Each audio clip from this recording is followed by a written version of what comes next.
And with that, we welcome you back inside here on Johnson County Sports Live. The Cavaliers softball doubleheader on tap here today as we bid you a good afternoon from Overland Park, Kansas. Dylan Funk alongside Dennis Dren. Doesn't get much better than this, Denny. You got the Blue Devils of Kansas City, Kansas, making the trip down roughly 30 minutes or so here to the campus of Johnson County Community College. Doubleheader with the Cavaliers going to get started here in just a few moments. And it is another matchup, Denny, like it was a week ago. Two of the top teams in the conference going at it. Should be a great doubleheader today. Yeah, no question about it. They're crosstown rivals, and they got a beautiful day for it, about 67 degrees at first pitch.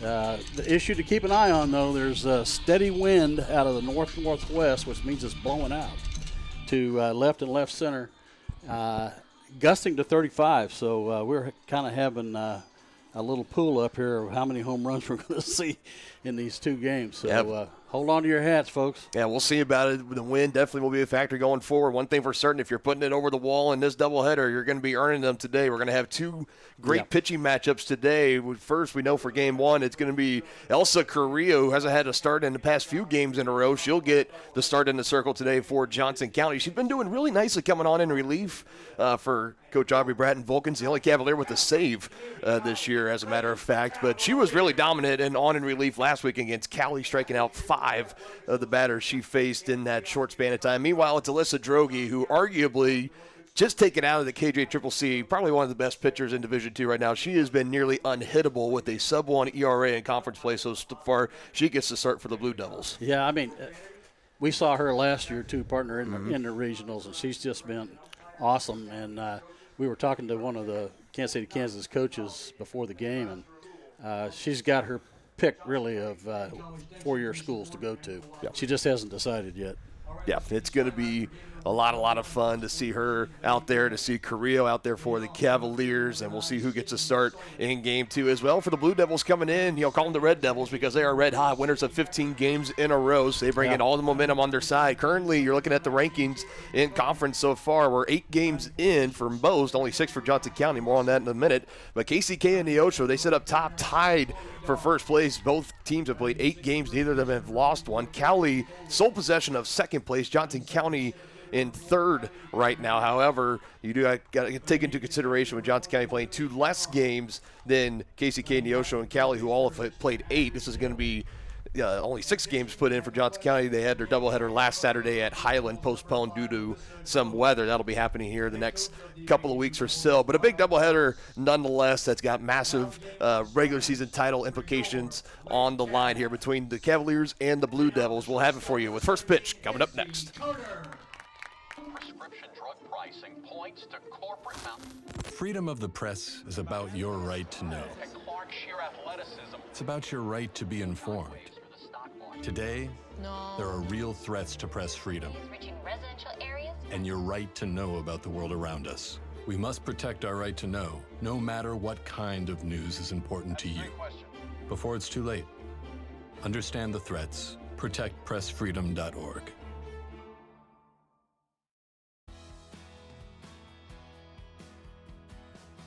I used to drive an ambulance as an EMT, and I've always tried to be a safe driver. If people knew what I know, lives could be saved. In my car, if I see a truck or bus taking a turn, I know to take my time. When big vehicles turn right, they may swing wide to make the turn. If you try to sneak in, well, it's a lesson you'd rather not learn the hard way. When trucks and buses turn, let's you and I wait. It's our roads, it's our safety. Hey, you ready to go to my mom's? Well, I can't go today. I have to mow. It's probably going to take all day. Well, that's too bad. Don't work too hard.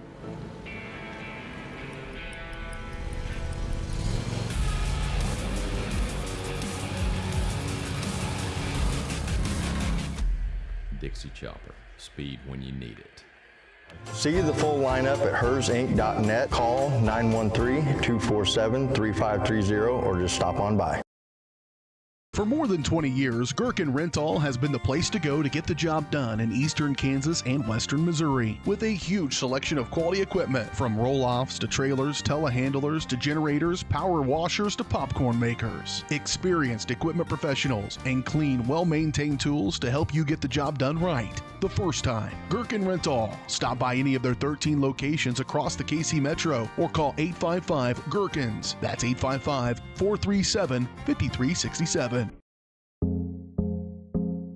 Our whole vision of becoming the four-state agency was because we want to be able to grow with our clients, whether they have a lake house in Oklahoma, whether they're starting a business and expanding into Arkansas. We want to make sure that they're taken care of, whether it's home, auto, financial services, or even life insurance.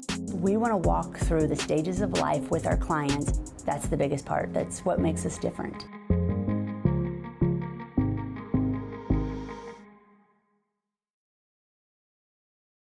Strode Orthodontics is creating beautiful, healthy smiles. Dr. Claire Strode and her staff have decades of combined experience, offering clear and metal Damon smile braces and Invisalign clear aligners for teens and adults. Dr. Strode tailors your treatment to meet your specific needs with 3 convenient locations in Olathe, Overland Park, and Spring Hill. Strode Orthodontics is ready to give you the beautiful smile you've always wanted. Call for your free no-obligation consultation, 913-491-3400, or visit StrodeOrtho.com.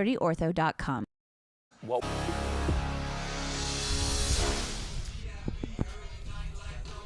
And we are ready for first pitch, game 1 of our doubleheader today.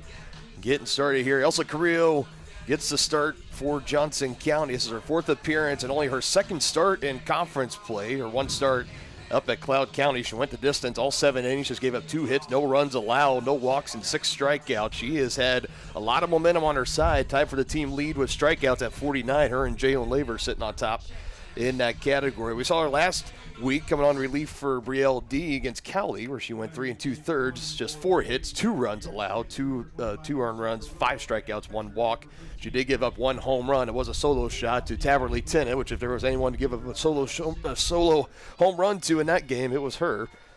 She's had 5 or more strikeouts in 4 of her last 5 appearances. She's going to be tested today against this KCK lineup. It'll be Sydney Sullivan to lead it off, Sydney Becker, and then Cowan right behind there. The first 3 due up here for the Blue Devils. Good old rivalry action here in the KJCCC as Carrillo starts with the first pitch strike. So important to get that first one over. And all the appearances that we have seen for both Lavers and Carrillo, and when Brielle D is doing really well too, is those high amounts of first pitch strikes. As this one will get by Neitzel. Carter, long throw, takes Burgart off the bag, and it's just like that. Leadoff man is aboard. Sullivan makes her way up to first base. And again, I turn my eye over to you, Denny, being our official scorekeeper between you and me with the book over there. Let's see if the coaches think that runs are going to be at a premium here today. See if they have something on.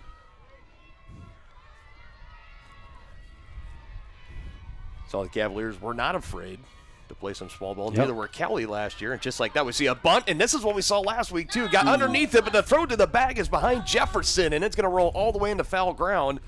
And will only advance up to second base is Sullivan. So Becker is out on the bunt. Sullivan got back to the bag safely, but an error for Carrillo throwing it over to the first base bag. It went all the way into foul ground, and luckily for Sullivan, only advancing up to second base where she easily maybe could have made it up to third. Yeah, it takes a double play out of order, too. And put the runner in scoring position. Yep. You don't want to make mistakes against good teams. They will normally make you pay.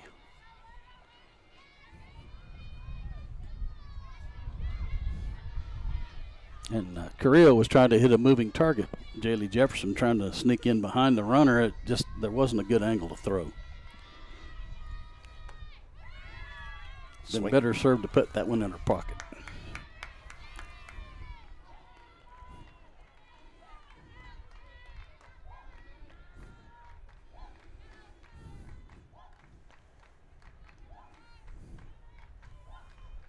Oh, 2 pitch, and just missing there. 1 ball, 2 strike now. So the Cavaliers turn a muffed bunt. into a successful sacrifice. Yeah. Essentially. That's what it chalks up to. 1-2 pitch from Carrillo to Cowan. Here it is. Foul tip straight back.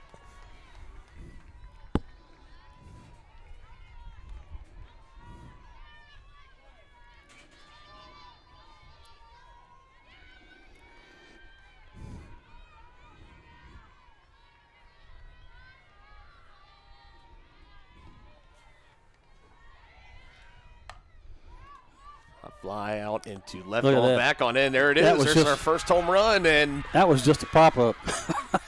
Again, the wind we talked about, it is blowing straight out into left center today. It is a hitter's dream and a pitcher's nightmare, and it has been just like that. Cowan, a 2-run shot, gives the Blue Devils the early lead. She runs through the tunnel, and Elsa Carrillo gives up the long ball.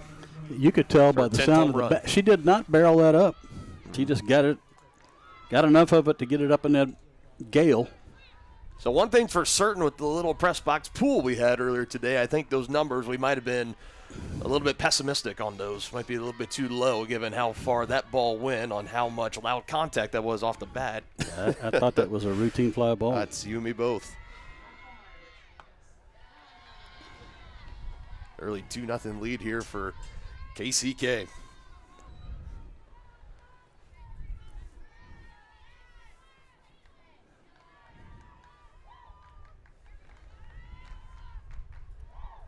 Energy is up and big in that Blue Devil dugout, and rightfully so. 1 ball, 1 strike to count here to Russell batting in the cleanup spot. Ashton Russell batting .556 in conference play. 15 hits, 7 doubles, 2 home runs, 10 RBIs. 1-1 pitch is just off the end of the bat, drifting, and that's going to drop. In fair play and hard out of the box. She makes her way up to second. Izzy Carter did everything she could trying to track it down. That was just kind of another bloop hit up that third base line, Denny, and it falls down. Yeah, that wind played the factor again. I just cued it off the end of the bat, I think, without the wind. That's a routine fly out. Maybe Neitzel able to track that down, but the wind not making anything easy today. Stop me if you've heard that before. It has been a common theme with the home games this year here in Overland Park. Very windy. We've played 8 of our last 10 doubleheaders here. Yeah, it's blowing so hard instead of a windsock, you need a log chain. What's that now? Instead of a windsock, you could use a log chain. That's a new one. That's a lot of wind. It sounds like it just based off of that analogy you just gave.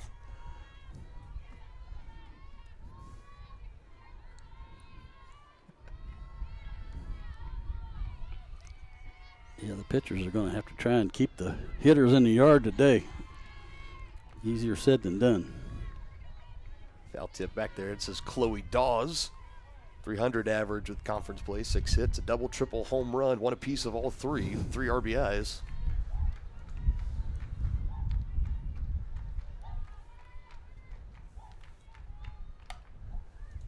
Fouls it away.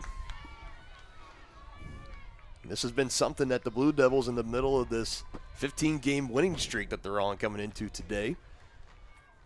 Something they've done very well, and all of those wins have been scoring early, and not just plating a run in the first. They've done just this, multiple runs. Get teams down by anywhere between 3 to 5 runs within the first 2 innings. And you put the rest of your faith in that great 1-2 pitching combo of Alyssa Droege, who we'll see in the bottom half of this inning, and Hannah Hacker, which I would assume we're going to see start in Game 2. Dynamic duo. It's a very great combination when you can get good run support and just turn it over to the rest of that pitching staff that's going to shut it down almost the rest of the way out. Got her looking. There's a backwards K in the book. Strike out. So the second out here, 1 out away from just keeping the damage to 2 runs here in the top half of the first. Yeah, you really got to try and keep that runner from scoring at second base. Get up and get the bats going. Brings in Kinley Boley. Good pitch. Slash line on conference play, 421 average, 450 on base, and slugging at 842. 8 total RBIs on 8 hits.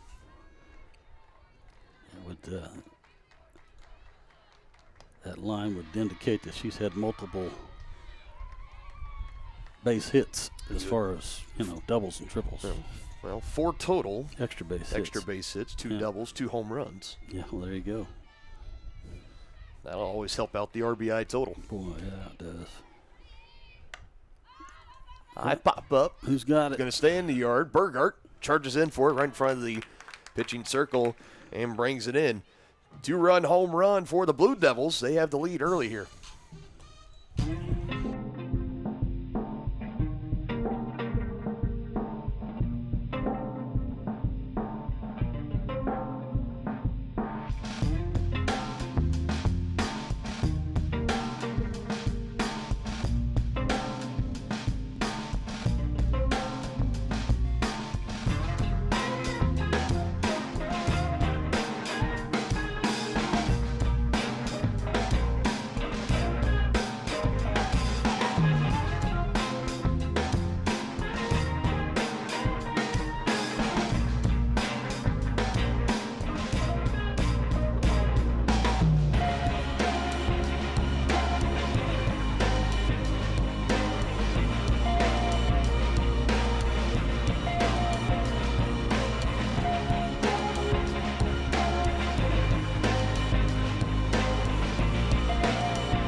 Before the Cavalier bats can officially get to work, already down 2 runs, a chance to answer here.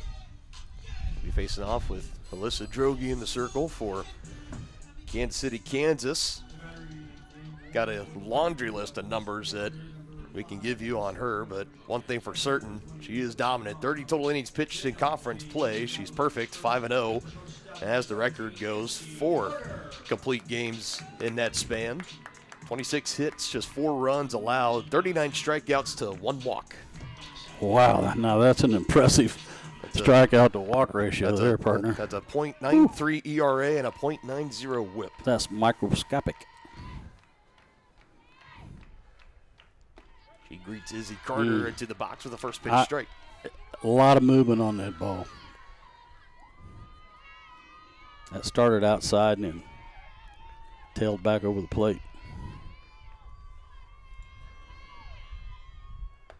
You see that movement? Mm-hmm. Expect to see a lot of it today. Total, overall, on the season, 132 1/3 innings pitched. At ERA still not shabby at 2.06. 1.01 whip. 138 total strikeouts coming into today. And knowing the challenge that these Johnson County hitters had last week with another great pitcher, Micah Van for Cowley. Yeah. Going to be up against it here again with Droege, but Carter puts it in play right over to short, trying to run it out, and she is safe. Got there by about a half step. Russell fielded it cleanly, was able to get a good throw on target. You just credit that to the wheels of Izzy Carter in the leadoff spot. Yeah, and shortstop kind of hesitated just a little bit before the throw, and that's all Izzy needed to get down the line. Okay, Jaylee, let's go yard here. Get this thing tied.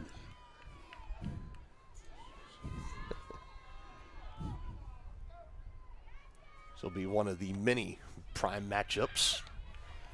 Droege v. Jefferson. Jaylee's been doing very great in conference so far, 8 of 16. It's batting .500, 5 doubles, 4 RBIs. Been able to snag 4 stolen bases so far. Just now the start of her 7th game in conference play. And knowing her with that home run total just sitting at 1. Yeah. And if the walls here in Overland Park were just a couple feet shorter, that home run total would probably be closer to 4 or 5. Yeah. She came close a couple times last week, hitting into the wind. And banging them off the top. Puts this one out into right. And as Dawes out there settles in for the first out.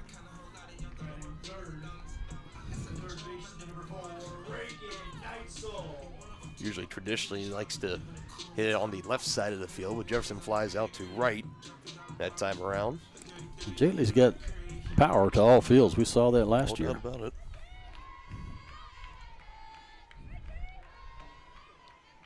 Line now moves Reagan Neitzel batting third. Throw back to the bag. Carter's back in plenty of time. Keeping an eye on her. That's Fram, the catcher. Over to Boley, starting at first today for Kansas City, Kansas. Tough pitch right there. That was a strike called, so 0-1 count. Just Man, oh man. a lot of movement on those balls. Man, those are hard to hit. Cavaliers as a team, they last saw Droege go back to the Region 6 tournament back in Lake Shawnee in Topeka, Kansas. It was last season where this there you go. will get through. Finish my thought here in a minute, but Reagan Neitzel able to ground one through on the left side, and there are 2 aboard now for the Cavaliers, only 1 gone. This is exactly what you want to try to set up. Trying to make your way already down 2-0 early. Turn on one here.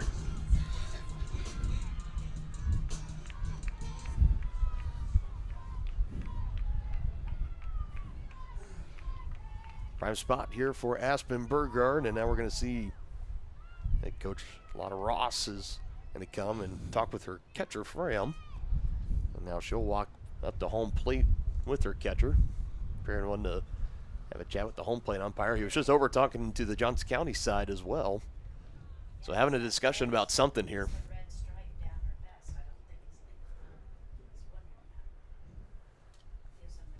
So indication appears it could be something about a bat that was used.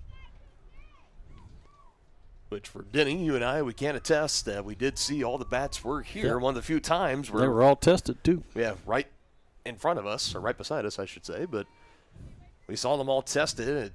I mean, everything looked like it got the green light, all the proper stickers or authentications, whatever they go through. But that conversation will end. Ross heading back to her respective dugout. And now Burgart will step in. Another prime matchup here with Droege v. Burgart. And if you're Aspen, you need to be looking for first pitch strikes here because she's pounding the zone.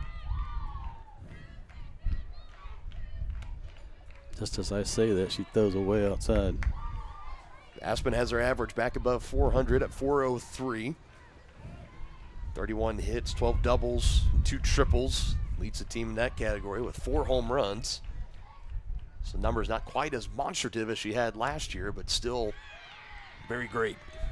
Takes a called strike there. 1 ball, 1 strike. 6 of 13 in conference play, 462 average, 3 doubles, only 1 RBI. She's drawn 6 walks and has only struck out 3 times. Man. Just gets a piece on that one. That Something ball, taken off there at the end. That pitch started down the middle of the plate, and by the time Aspen swung, she cued it off the end of the bat. That's how much movement's on that pitch. It's amazing. Our center field camera out there, despite the wind jarring it a little bit, you can still see that drastic movement from Droege, and she blows it by her there, swing and miss strikeout. There's the first of the day for Alyssa. Doing what a great pitcher does when you're facing a great hitter. She did not give Aspen a cookie by any means. Did not give her any cheese to maybe tie this game up potentially with. So now with 2 gone, it goes to Maddie Murray.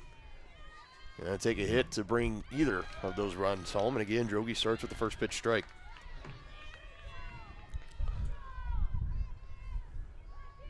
So Murray is coming off a March where she batted .451 with 7 doubles, 2 home runs, 10 RBIs. And her first doubleheader in April, last week against Cowley. This one has popped up, win again, making it hard, but there to track it down is Boley calling off her pitcher Droege. And the Cavaliers leave 2 stranded on here, and after 1, it's the Blue Devils at 2-0 lead.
Top of the second, we go on. 2-0 lead for Kansas City, Kansas.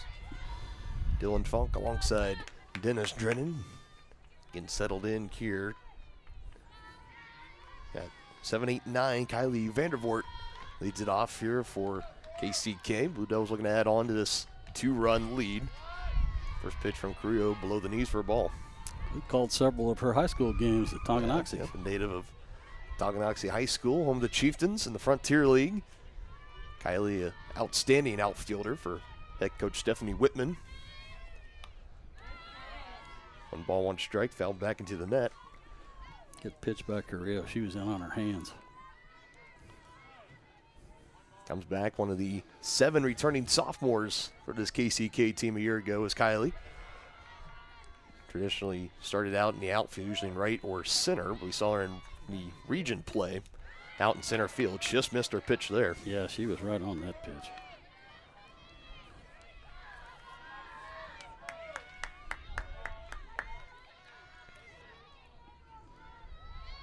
For Vandervoort, 438 average, 7 hits, 2 doubles, 6 RBIs in conference play. The 1-2 from Carrillo spoils it away.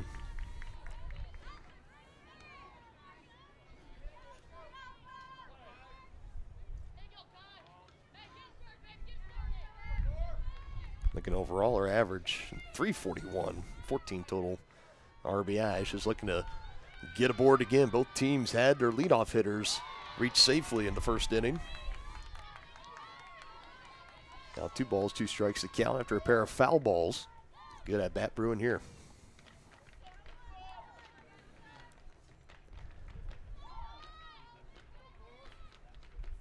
No. Up and in. Payoff pitch coming up. Don't want to walk the lead off better. Something Carrillo does not do a whole lot of, only 19 walks this season compared to 49 strikeouts. 50, I should say. She had 1 in the first, and that one gets away. And once again, for Kansas City, Kansas, leadoff man is aboard. Kylie Vandervoort over to first base.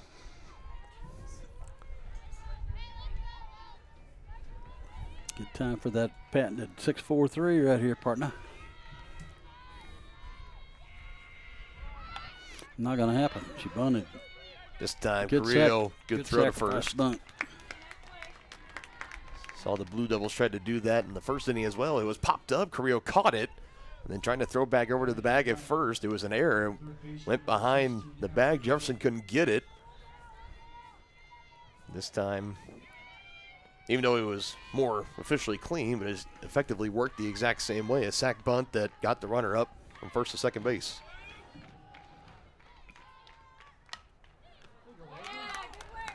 And Neitzel just spearheads that one. Before I can even officially get it recorded in my scorebook over here. And just like that, 2 gone here in the second.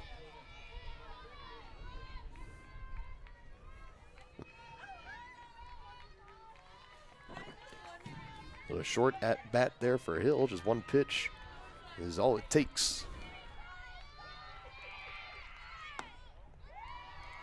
Now back to the top of the order with Sullivan.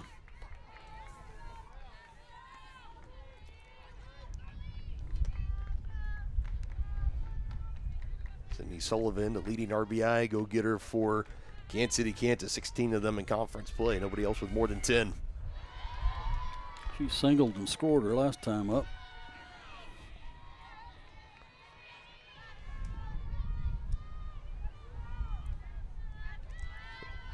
43 average, on base at 484. Numbers you like to see for your traditional leadoff hitter. 2-0 and for a called strike.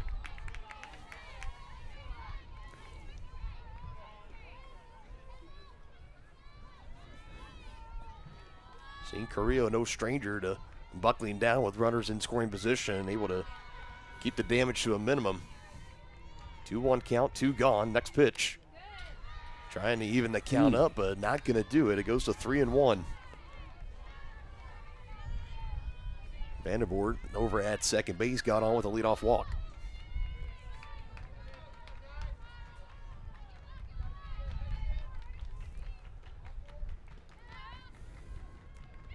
Trying to avoid her second walk. 3-1. Hold the string there at the end. A full count coming up. Had her full big time. She was looking. No doubt about it.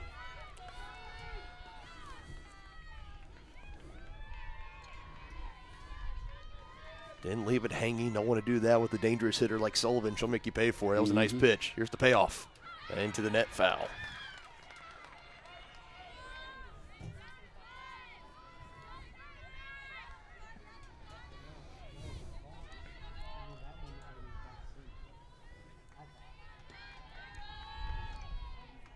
See what Carrillo wants to serve her up here on another 3-2 pitch. 2 gone, runner at second. Here it is. Chased, and that little bloop is going to get down, and that's going to score another run for KCK. Throw coming into second. She slides in safely. So 2 for 2. Now he's single, and that double with the RBI attached to it. It makes it a 3-0 ball game. Blue Devils with the lead. And that's the second kind of just little bloop hit that has been perfectly placed up that third base line for KCK.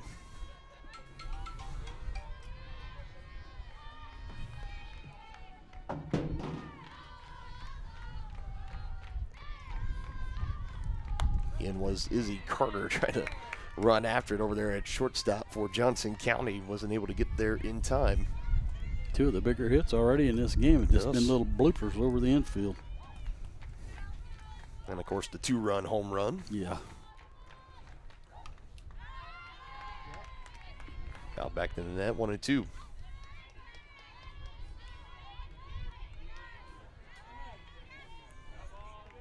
There's the home run for Cowan, who's currently on deck. Got the first 2 runs across, and then that little 2 out. 1-run double from Sullivan. Just fair, because we talked a lot about with the wind going out, how many home runs, how many deep fly balls are we going to see today, and like you were just alluding to there is those 2 little kind of bloop hits. Even though you take that home run away, it's 2 fairly big hits. That last one, most importantly, with the run and scoring attached to it.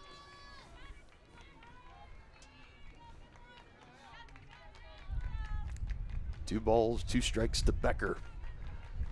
0 for 1. Takes the pitch from Carrillo below the knees. Another time that these batters for KCK have been able to work Elsa into a full count. 3-2 pitch looming. That's why it's important to get ahead.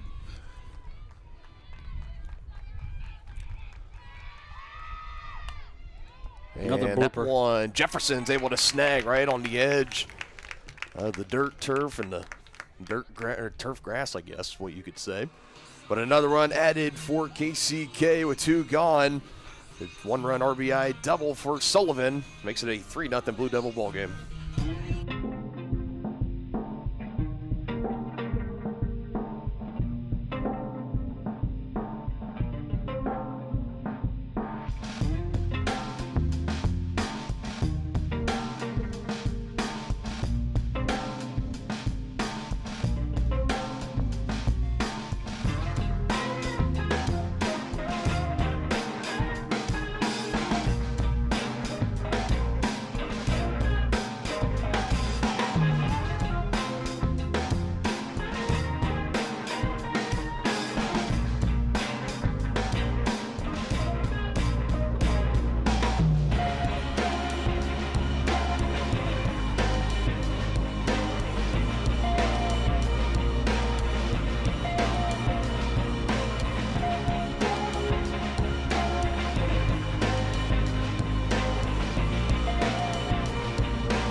Thing you have to be thinking here, if you're Johnson County, getting things started in the bottom of the second, Janelle Lane will lead it off. As it's no secret, we've been talking about with Drogi how great she has been, and right she on cue, right with and that's that going to pitch. roll all the way to the wall. Janelle Lane getting on her horse, she slides in. That's a leadoff double. That's big.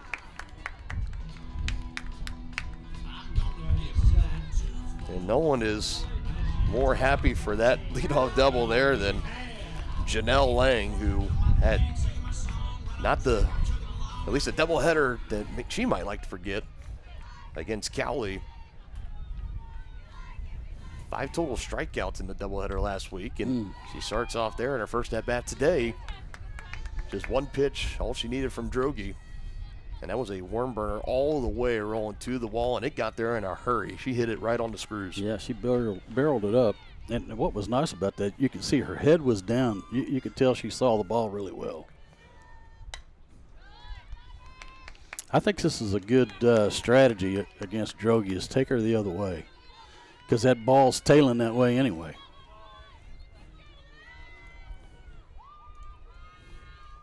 The designated player, Lily Hands, behind here, 0-2. Just gets a piece of that, spoiling it. Excuse me, swing.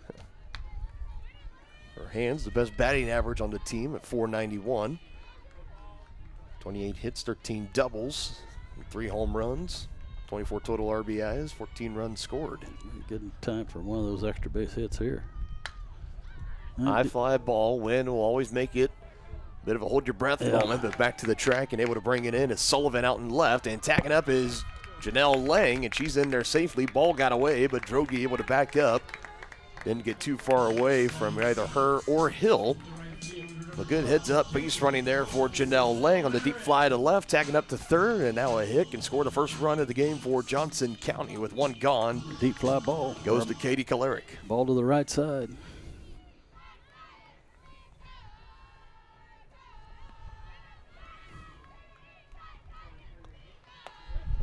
Right down the pipe for strike one.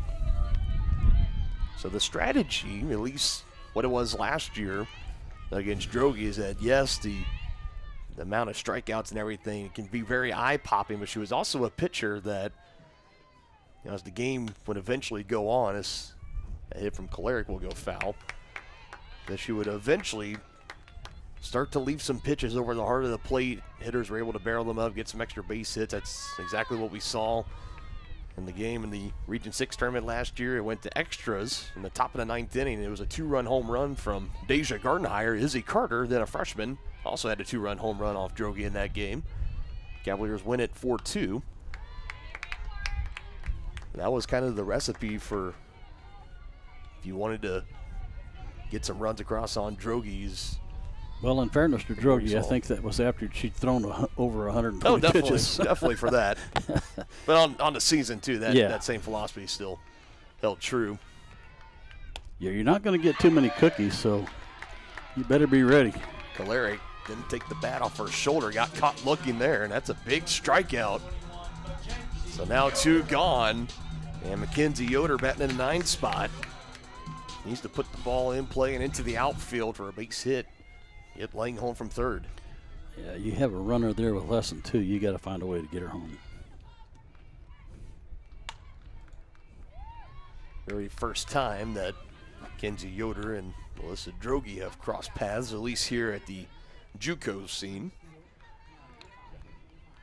Pretty sure with Droege out of Topeka and Mackenzie Yoder staying close to the Lawrence area, out of Eudora High School. Imagine there was probably somewhere. I'm sure they saw him in tournaments. Somewhere, I would imagine. Droege was shaking her right hand after that delivery, so let's keep an eye on that.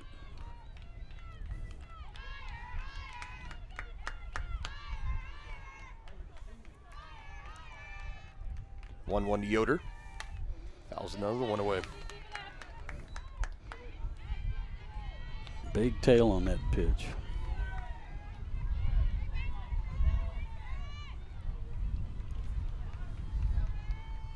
I don't know if they're just not getting around on her or they're actually trying to take her that way, but I think that's smart.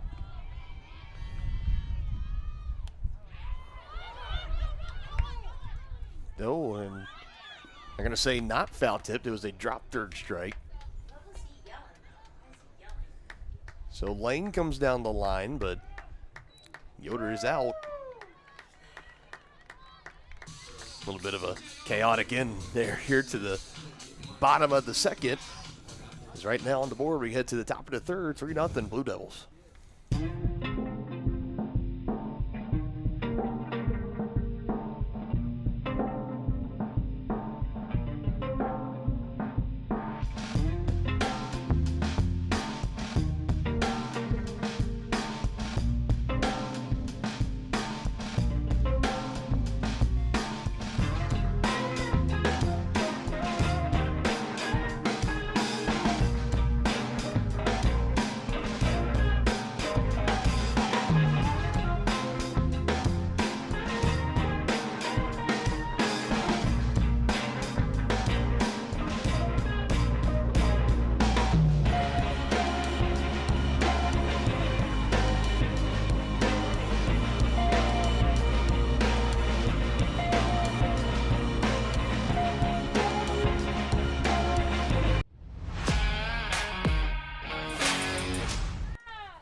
There's a third strikeout through 2 scoreless innings for Droege. And they head to the top of the third inning with KCK up by 3 runs, 3-0. Carrillo back to work for Johnson County. 2 runs given up in the first, a 2-run home run, and then 1 in the top of the second scored on a 1-run, 2-out double for Sydney Sullivan. And now you have 3-4-5 leading off here for KCK, and it's Cowan who last time up had that 2-run home run, did he? Yep. On a ball that initially, it wasn't one that was a bat flip, no doubter, take your time around the base pass kind of contact. Definitely just seemed to have the vibe of it was going to be a fly to left or left center. And we just kind of watched as Yoder and Lang kept drifting back to the wall and eventually just kind of stopped. And again, that wind just continued to carry it. No, calm day. That's just a routine fly ball. Mm-hmm.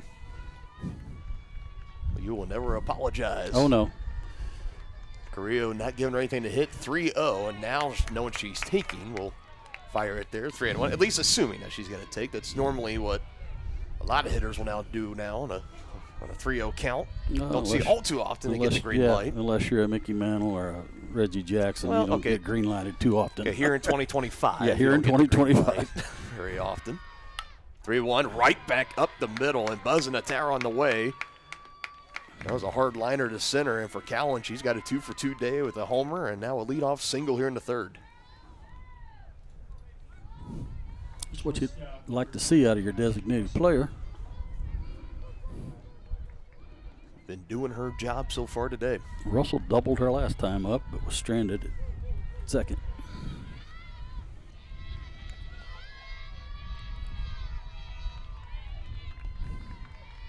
All 3 innings now, KCK has seen their leadoff hitter get on safely.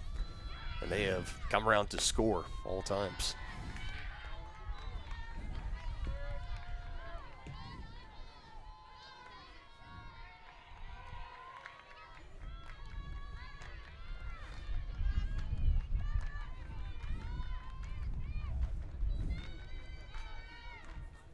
Carrillo trying to find the zone here. Another first pitch ball. Here's the 1-0.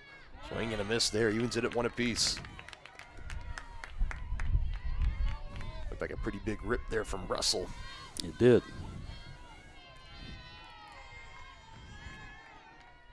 She was just under it.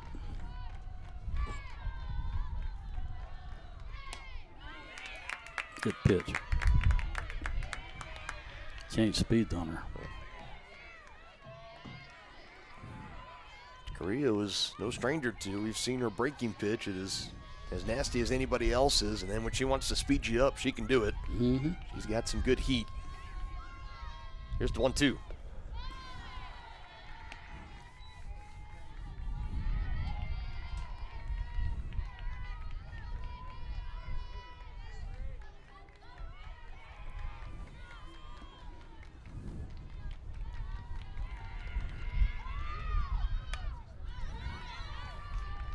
These here, 2 balls, 2 strikes to Russell.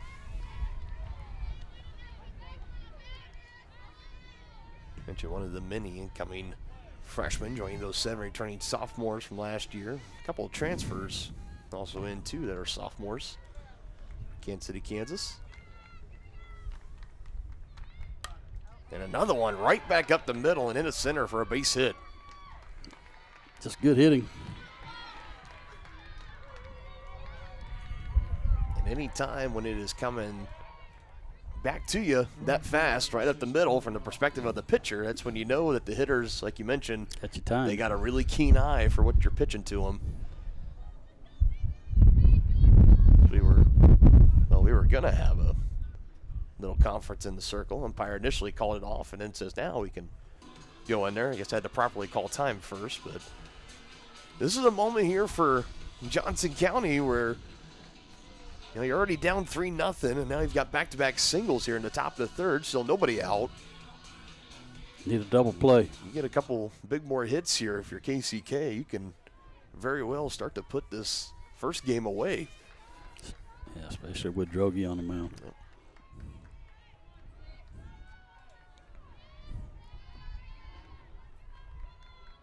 You want to hold serve at home.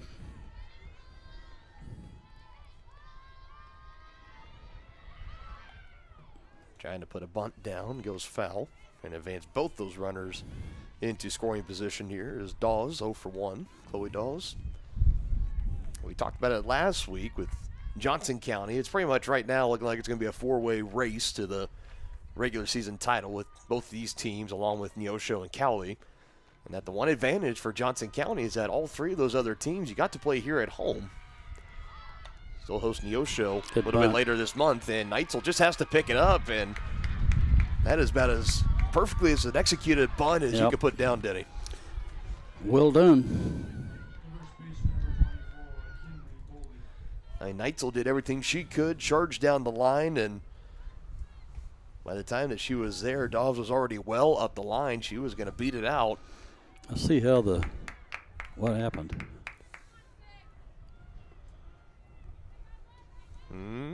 Huh? So I'm going to assume that they're going to call a foul ball, so it should just be 0-2 or 0-1.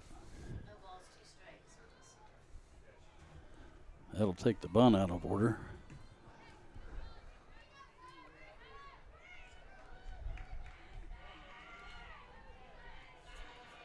Yeah, no balls, 2 strikes. You know, normally the home plate umpire throws his arms up and calls foul ball. You didn't see that. 0-2 is off the plate, now 1-2. I mean, that's, not the first time that we've seen here where, I guess you could say the umpires are letting plays just play out and then make a call after it's all done. At least for now, Johnson County out of a bases loaded jam, and it said it's a single sent back up the middle. Lang had a slight bobble throw to the plate, is not going to be in time, so another run scores. And all 3 hits here in the top of the third for KCK have been right back up the middle. Solid singles. That one with an RBI for Dawes. It's a 4-0 KCK lead.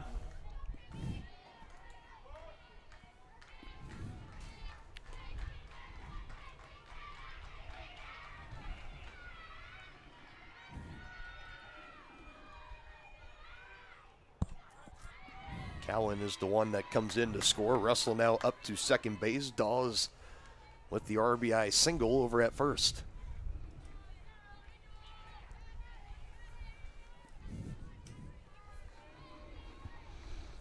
First pitch strike, but for Carrillo the rest of the way, got to try to find a way to mix it up, try to find more soft contact, swings and misses. Got to try to figure something out.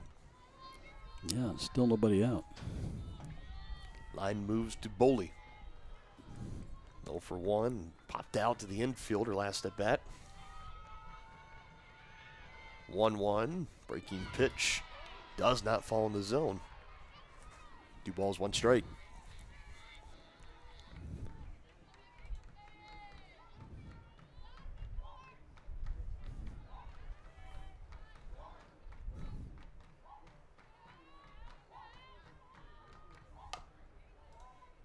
Roller goes foul.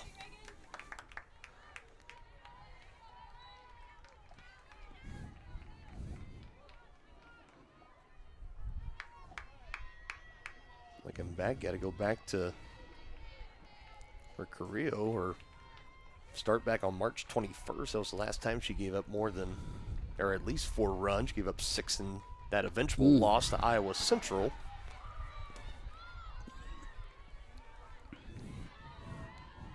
Another full count here, 3-2. The pitching count getting up there too. This is pitch number 63 coming up here.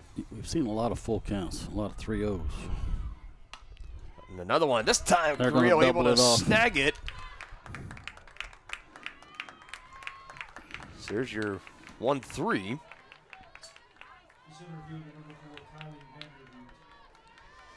So that gets 2 outs. He tried to throw back to second to get Russell out. That would have been a triple play. Or Denny might not have been able to contain his excitement, but he'll settle for the double play there. Yeah, for sure. Much needed one for Johnson County. You got to bear down and keep that runner at second. There you go, nicely. Whoa. Vandervoort is out over at first, high throw, but Burgard able to snag it from Neitzel. Sometimes I forget how tall Aspen is. One more run added for KCK. The lead is now 4-0.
Back at the top of the order for Johnson County here in the 3rd inning. Dylan Funk alongside Dennis Drennan enjoying the beautiful Thursday afternoon here at Johnson County Community College in Overland Park. It's been a good day, especially if you're a Blue Devil fan. 4-0 is the lead early against Johnson County, and another first pitch strike from Alyssa Droege. That's really been the difference. Droge's been ahead of almost every hitter. That's a recipe for success. Back to the top of the order, Izzy Carter, Jaylee Jefferson, Reagan Neitzel to lead it off. Carter reached with a single, and she sends this one out into left center, and it one hops onto the wall. And Carter, that's an easy stand-up double. And Johnson County have found themselves in this position multiple times of a runner in scoring position. Haven't been able to bring one home. See if they can finally do it here. That's a leadoff double for Izzy. Second straight inning the Cavs have had a leadoff double. Last one from Janelle Lang. She was left stranded at third. You see that ball was on the warning track, and it was not barreled up either. It was down on the handle. Wind is definitely helping out, no doubt about it. See if Jaylee can turn on one, cut this lead in half.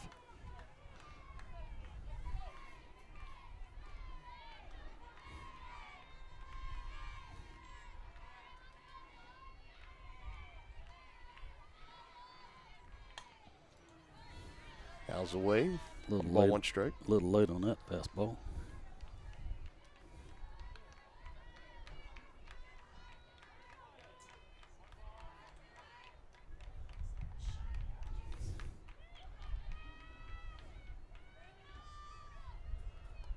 That one skips. You don't see that too often from Droege. Lost her grip on it. 2 balls, 1 strike now. Yeah, there's no rosin bag out there either.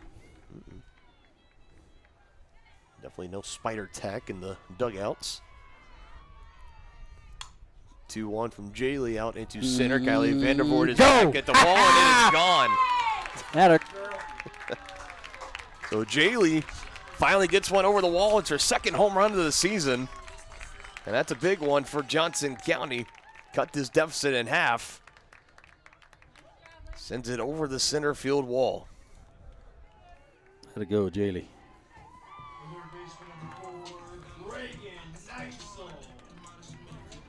And again, not the hardest hit. No. Very solidly hit, but not the hardest hit. That wind continues to carry, so. She headed in the jet stream. Just high enough. Got it to take it over. Now Droege having a hard time finding the zone, shaking that right hand again. You brought that up in one of the other innings. She just did it again there, maybe trying to not getting as better of a grip as she would like.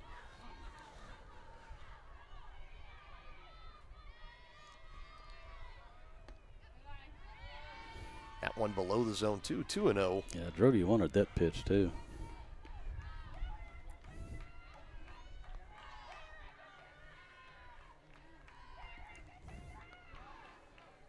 Heitzel singled her last time up, but was stranded at first. Ooh. Now a 3-0 count here to Neitzel, and you're going to start. Droege thinks she's being squeezed now. That's her first 3-0 count, as I recall. With Aspen Burgart in the cleanup spot on deck. Mm-hmm. Go ahead and get on base and let Aspen take one deep. There you go. Will. That'll work. I didn't think so. So an opportunity is opening up here for Johnson County. Already the 2-run shot from Jaylee Jefferson, and now a 4-pitch walk to Neitzel to follow. And if Burgart can replicate what Jaylee did, we'll get a can new tie ball this game. game here in the third and, give new life. It's already been given new life with the 2-run homer. Go back to the bag, but back in plenty of time is Neitzel.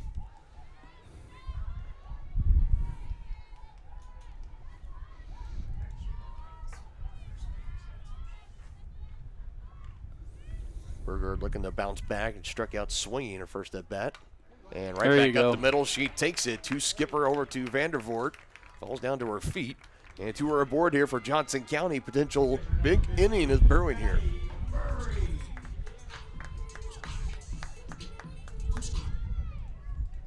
Murray popped out to first base her last time up. We got a little timeout on the mound here. Yes, this is going to be going out. This is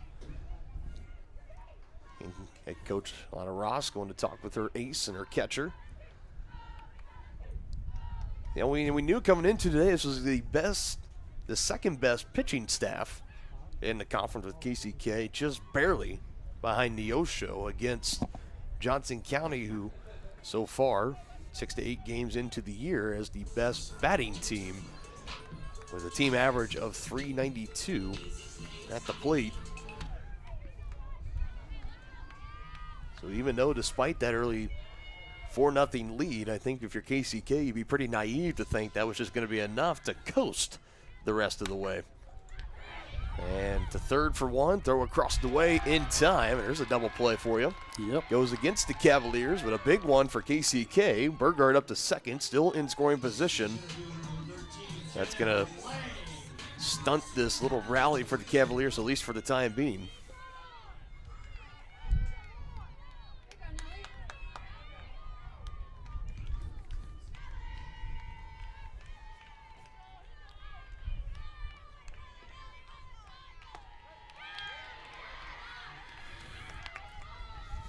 Well, it changes the complexion of this inning. A little bit. Janelle's got enough pop to get one out of here too, though. There you go. Right at her at third. So back-to-back pitches sent right over to Hill. She does the rest. A 2-run home run from Jaylee Jefferson cuts the Blue Devil lead in half.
was a big 2-run home run from Jaylee Jefferson, her second of the season, her first in conference play. That broke a little bit of a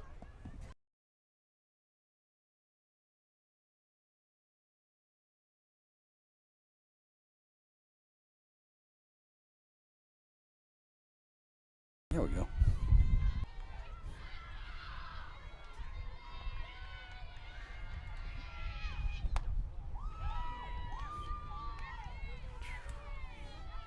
Two balls, two strikes.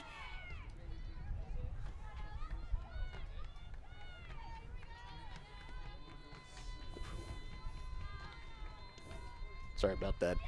A slight hiccup. Here's the 2-2 pitch. Able to get it by her. Swing and miss. It's another strikeout for Elsa Carrillo, trying to settle into a nice groove, looking for her first scoreless inning. 2 in the first and 1 apiece in the second and third as move along here, top of the 4th inning. Yeah, I got my feet tangled up in the cords.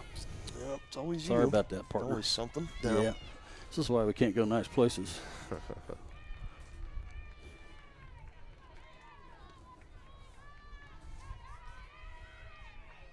That Nice ninth pitch. is Ooh, Hill, man, 0 that for pitch 1. looked good. Must have been a little low.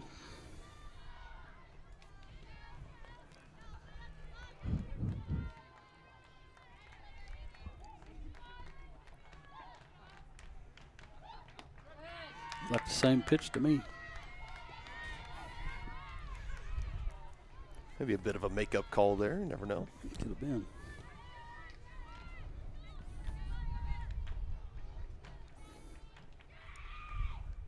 One gets her to pop under it. Back is Yoder to the wall, and that is just off the top of the wall, digging for second. Here comes the throw, but she's in safely. Hill had to run it out. We've seen those that have just been kind of put into the air into left center, get over the wall at times. Already a couple of homers combined between both teams, but that one did not leave the yard, but that's still good enough for a 1-out double. Well, it almost did, though. And again, partner, that ball was not hit that hard. Those are normally just routine fly balls. You get it up in the jet stream today, though, she'll blow.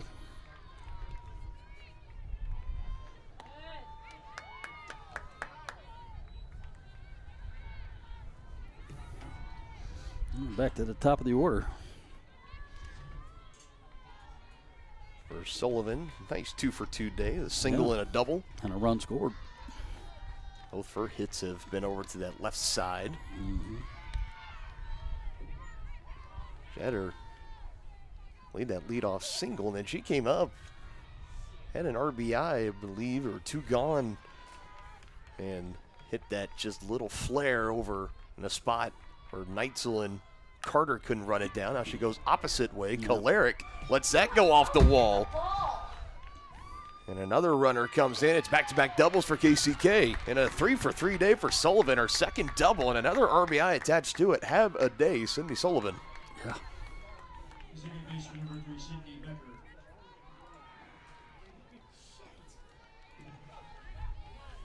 That one just more of a line drive that was right off the wall. Clark played it from there. If you're playing outfield today, your first step should be towards left field.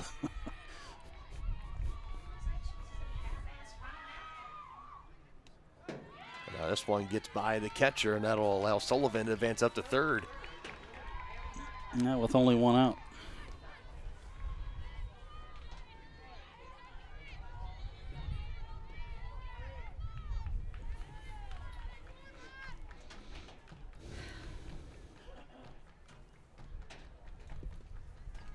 This is not the top half of the 4th you wanted to have if you're Johnson County after cutting the lead in half with the 2-run homer.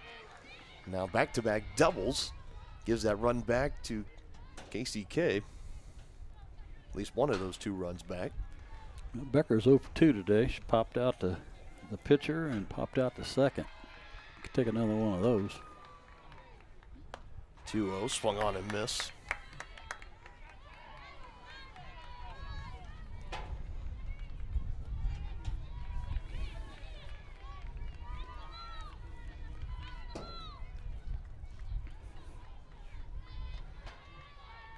Rio trying to get the out at the plate here. 2-1 upstairs. Now 3-1.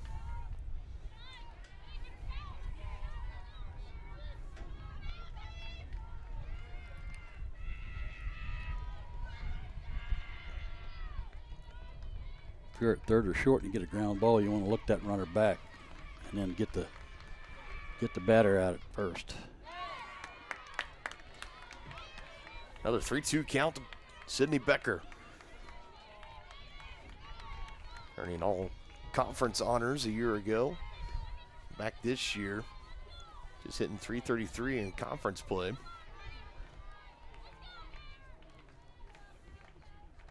Faces a big pitch here, 3-2, and back to the net. Doing a good job of protecting the plate. Spoiled some pretty good pitches there.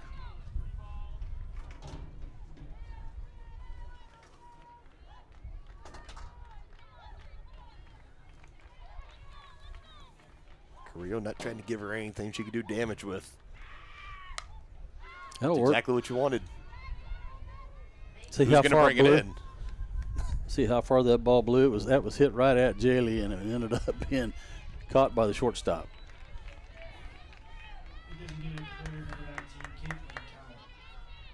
Carter's the one that brings it in. Pop fly. That's what you wanted. Either the out at the plate, something in the infield, or infield fly just like that. So now a hit to bring in that second run of the inning. Still over at third. Blue Devils have yet to have a scoreless inning. That'll at least stay alive for Good pitch. into the Good top of the off-speed fifth. pitch. Another first pitch strike from Elsa. That's the ticket.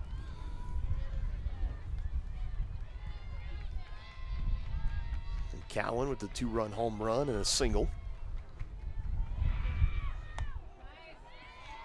Spits on that pitch. 1 ball, 1 strike.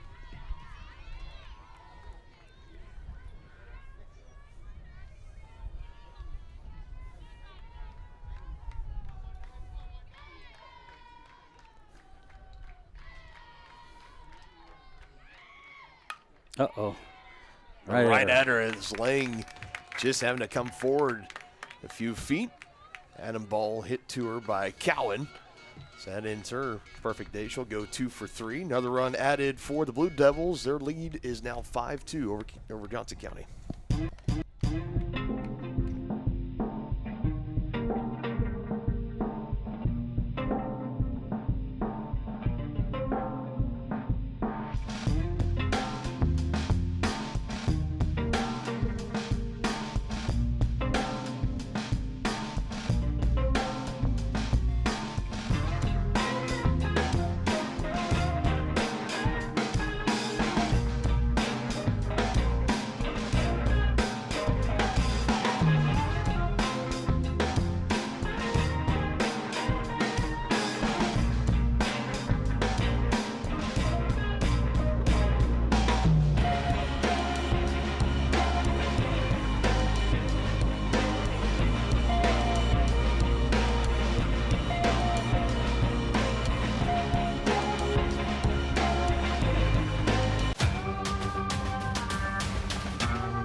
(5-2) KCKCC lead. Bottom of the 4th inning. Lily Hands, Katie Galeric, Mackenzie Yoder, 7, 8, 9. Before we go back to the top of the order with Izzy Carter, if anyone's able to get aboard here, get that far. Still Alyssa Droege, who is starting to at least show some cracks in the foundation with that 2-run home run. There's a nice hustle play out in center by Kylie Vandervoort to bring in the first out there. First pitch swinging was Hands, and she's retired.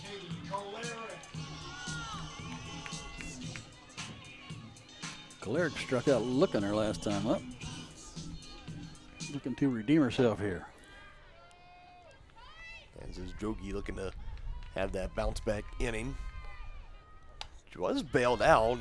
We're sitting here with just that 2-run home run from Jaylee Jefferson, and then it was followed by a 4-pitch walk to Reagan Neitzel and a solid single back up the middle from Aspen Burgart. Yeah. And then time was called, and Maddie Murray hit a hard grounder over to third, where it was a 5-3 double play. And then a couple pitches later, it was another grounder over to Hill at third.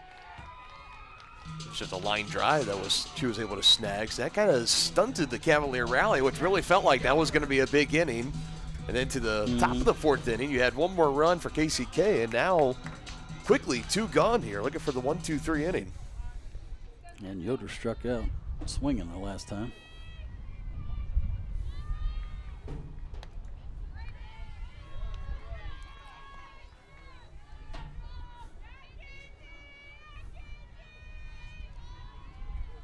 Yoder saw a good amount of pitches from Droege in her last at bat.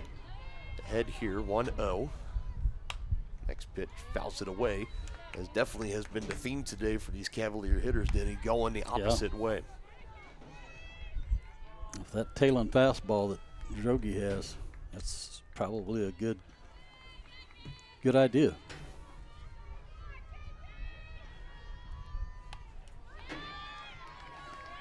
One ball, 2 strikes now. Really, all the big hits that have come today have been over without a surprise to the left side, left center, with the wind blowing out in that direction. Did have one solid extra base hit for KCK that was lined right off the wall and right. But outside of that, it has been over to the left side. Got these hitters trying to take advantage of getting the ball into the jet stream, getting it over the wall. Already taking out two home runs that we've seen here today, 1 apiece. One for Cowan for KCK and 1 for Jefferson for Johnson County. Another 1-2 pitch. That goes foul as well. 3 straight for Mackenzie Yoder.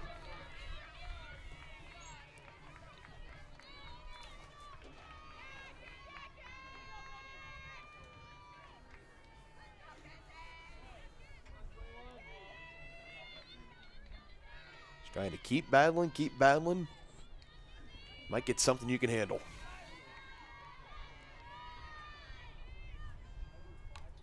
Oof.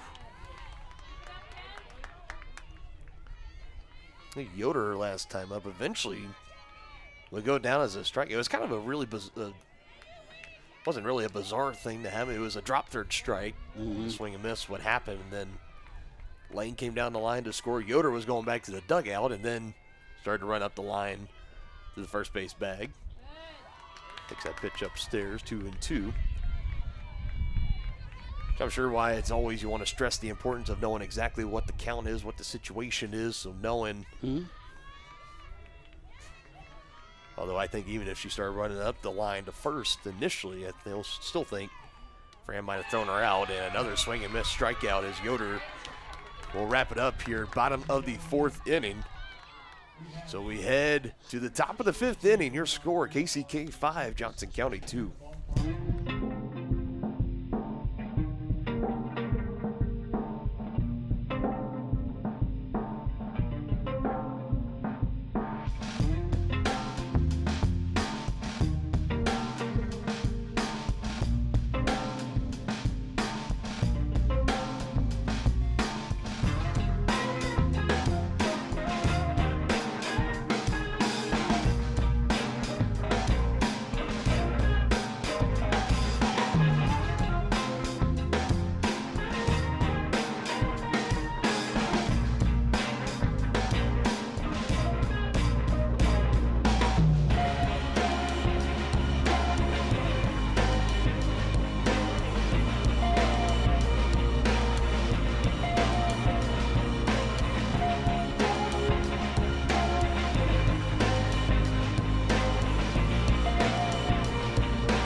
Into the top of the 5th, it'll be a new pitcher for Johnson County. Brielle D this time will come on in relief of Elsa Carrillo. It was vice versa just a week ago against Cowley. Give the numbers on Carrillo here in just a moment, but all indications looks like Jalen Lavers will get the start for game 2 for Johnson County. Brielle comes down here, their team down by 3 and trying to keep it that. Starts with the first pitch strike. 2 for 2 on the day with a single and a double. Has not scored a run yet, though.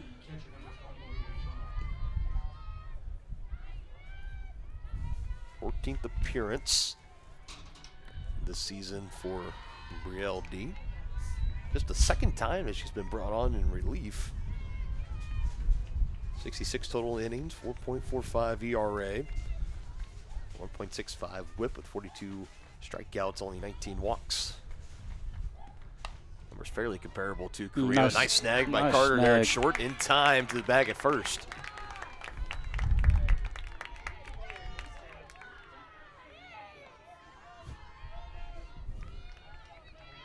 Nice play made there by Izzy. Throw is in time.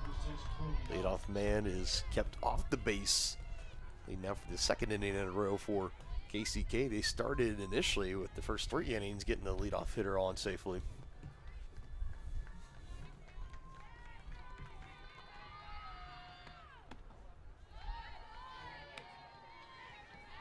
So here's the numbers for Elsa Carrillo. Just 84 pitches, 9 hits, 5 runs, all 5 earned, 1 walk, 2 strikeouts.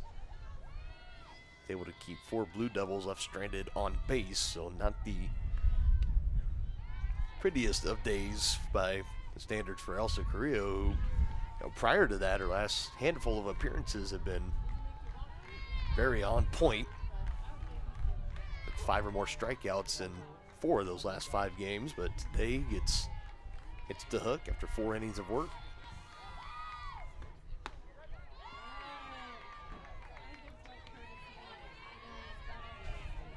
That's just how it goes sometimes, Danny. It's your day. Other days, it is not. Happens to the best.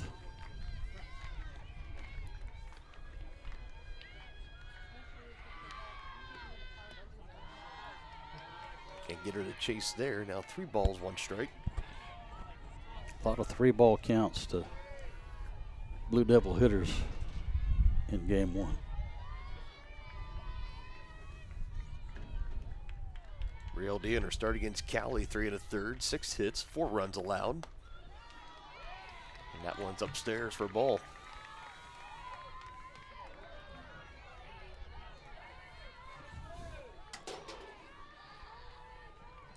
That'll bring up Boley. She's 0 for 2 on the day. Popped out to first and lined out to the pitcher.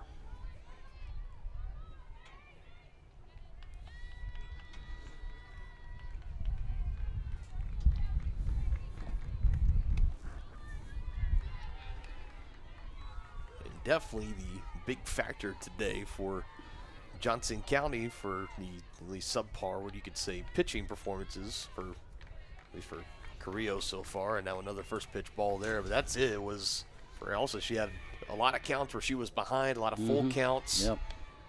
And that pitch count got up there. I don't know if this could be something. We mentioned that she's one of the favorites to bring on in relief, as it's kind of been more of Brielle D and Jalen Lavers, at least in conference play, that have been the traditional starters. For head coach Aubrey Bratton Fulkins. The Blue Devils are being very patient and selective at the plate. And a bouncer just gets over the glove of Neitzel at third. Another ball that's not well hit, but hit it in the right spot.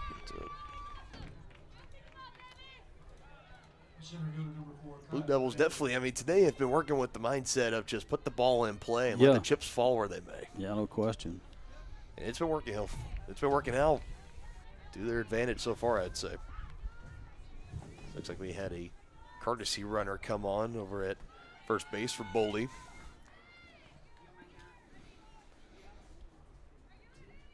Attention, please. Pinch running at first base for the Lady Blue Devils, number 2, Paige Smith. Paige Smith, number 2.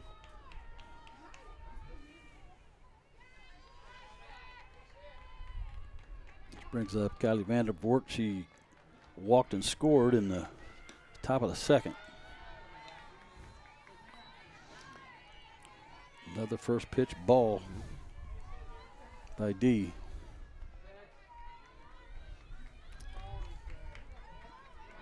Take a 6-4-3 right here, partner.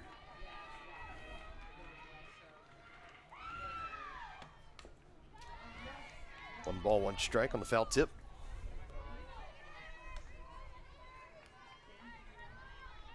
We expected a good crowd on hand today, obviously with both teams not being more than 25, 30 minutes apart, factoring in traffic or whatever.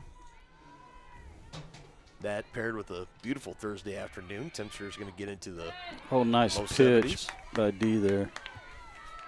had Vandervoort fooled there.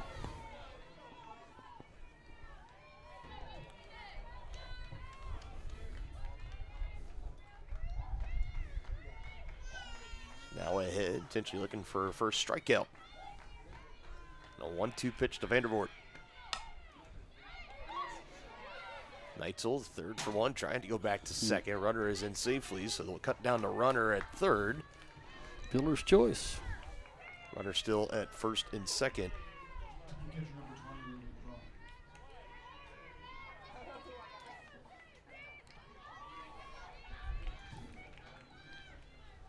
Still going to take a hit to bring him home. It's been a spot where the Blue Devils so far today have been able to come through for the most part. It's going to get some RBIs across with 2 outs in an inning. Well, see if the Lady Cavs can have a scoreless top half. Would be the first of the day. It would.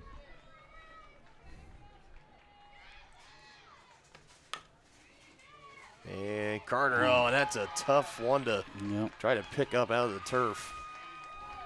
And the bases will be loaded for KCK, and I will defer that over to you as how you're going to score it. That's a Texas League hit. Even if Izzy feels that cleanly, I don't think she throws her out.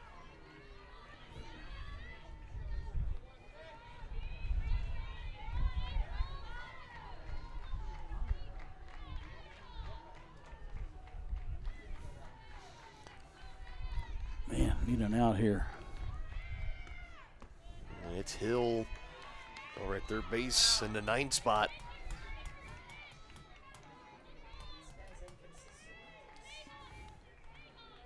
Hill 1 for 2 today.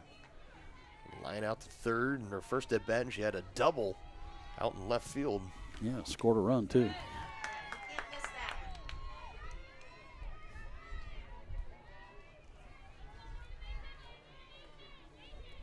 And this could be, with the big hit here, this could be the final blow, potentially, to Johnson County. Still some outs to work with, but right up the middle, and there it is. So one more will score. Second one being waved around. It's the 9-hole hitter Hill off the double or last at bat. Gets 2 RBIs on that 2-out single. Yeah. And again, Johnson County just cannot close the door on these Blue Devils with 2 gone in an inning. Nope.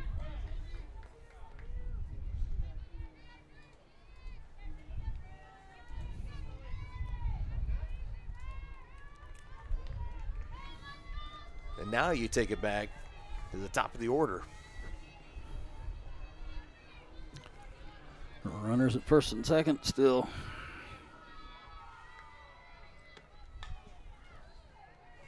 Well, and you know, again, we've seen some hard hit balls, but the ones that have really done the damage today are those little flares and bloopers, and it's like I don't remember the old baseball announcer, but he said, well, it was the Orioles, and Jim Palmer ran into the same thing where they were just dinking and blooping, and the announcer says, well, Palmer's got to feel like he's being flogged to death by butterflies. That's it. It's the big hits. Again, set that 2-run home run aside from Cowan. It was back in the first, but I mean, bloops and blaps. You've had those big extra base hits, those high flies off the wall or one hop to the wall to kind of set the table for these little blue pits that have had a lot of the RBIs attached to them. Yeah. It definitely has just been, it's been one of those days. Yeah.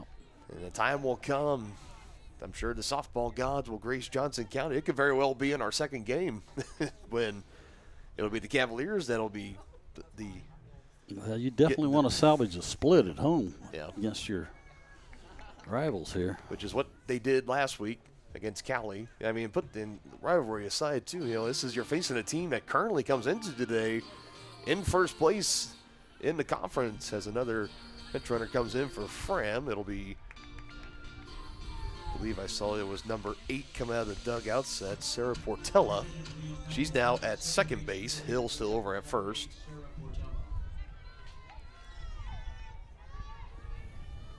Now you're down by 5, your largest deficit in this game.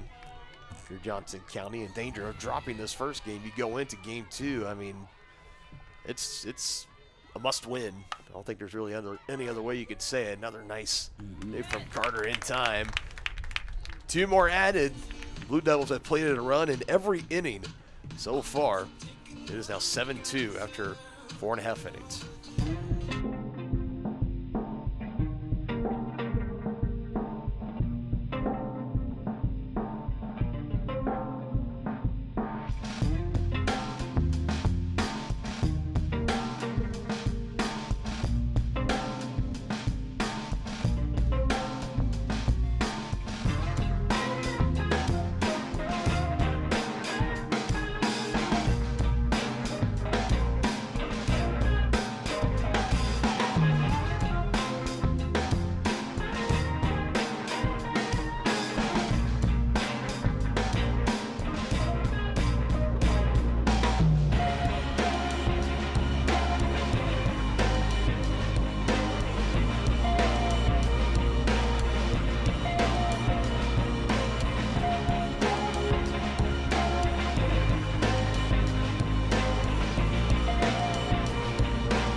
Third time through the order for Johnson County. Izzy Carter leads it off. It's still Alyssa Drogi out for the Blue Devils.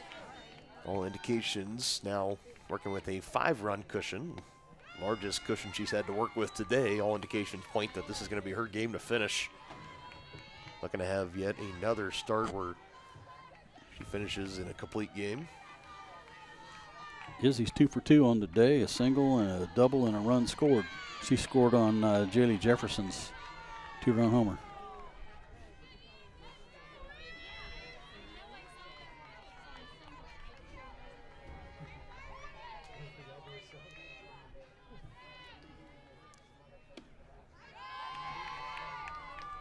She's back in the bottom of the third when it looked like Johnson County was going to start to get on a run. There was a quick double play. Third out was to follow a pitch or two later.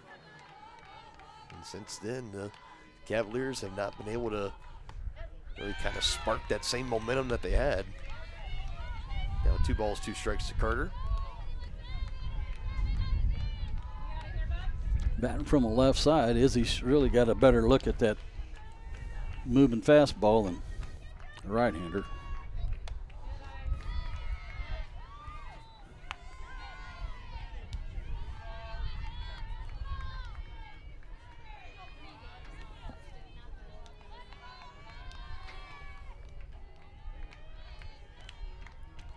Payoff from Drogi. Chop foul.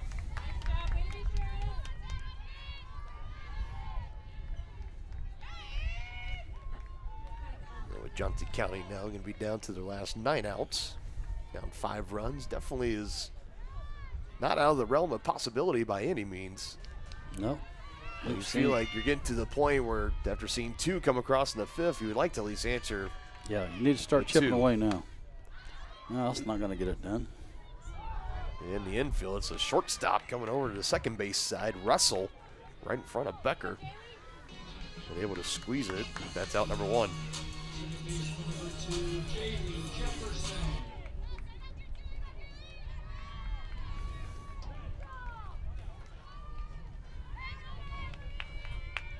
Jaylee, 2-run homer last at bat's been all the massive offensive production thus far for Johnson County, and a solid one up the middle, and that'll get through for a hit.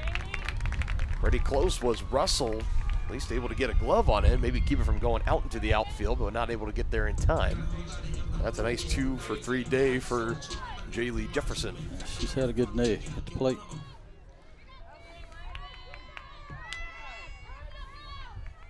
See if Reagan can pick her up here.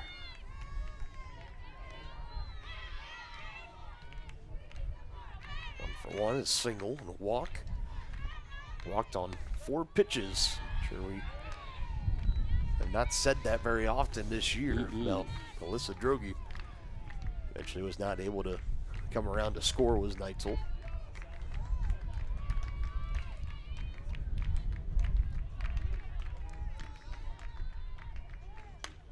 Offers it that 0-1, fouls it up. Rolls all the way down to the corner. Now no balls, 2 strikes.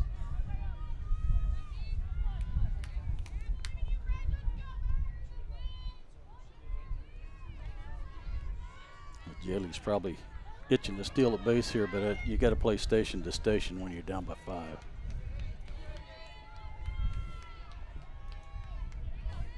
Nine stolen bases this year for Jaylee. He's only been caught 3 times. Here's the 0-2 as Neitzel get out of puts a here. solid charge into it, out into left, and it's gone. So this time it's Jaylee Jefferson that's brought home on a 2-run home run from Reagan Neitzel, her 8th long ball of the season. And the Cavaliers do answer with a 2 spot of their own here in the bottom of the 5th inning. 2 2-run homers is the synopsis of the scoring for the Cavs.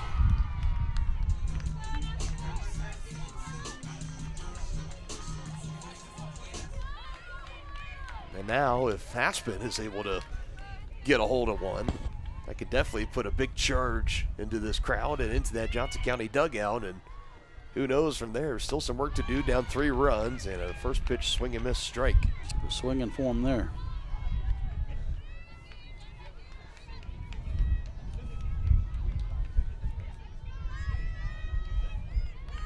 Second home run given up for Droege. Those are the first 2 that she's given up in conference play. 8 total in the year. Yeah, right at this her. Adam ball right out there in left field to Sullivan. Barely had to move to bring it in. Aspen Burgard sent back to the dugout. 1 for 3 day now for her. So I don't remember what exactly we had. There's now 3 total home runs in this first game. I think we were asking around here in the press box. A lot of people were throwing out the 3. Someone said 3. There was a 4 put out there. Someone might have said 5. About right on the mark, I'd say.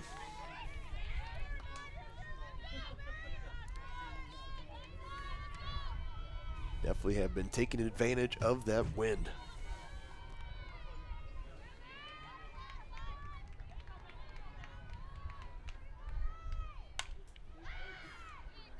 Murray sends this one, but Vandervoort brings it in right at the fence. Another 2-run home run for Johnson County and the 8th home run of the year for Reagan Neitzel. And it's a 7-4 ball game into the top of the 6th here on Johnson County Sports Live.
All 4 runs for Johnson County brought in via the home run. 2-run home runs for Jaylee Jefferson and Reagan Neitzel.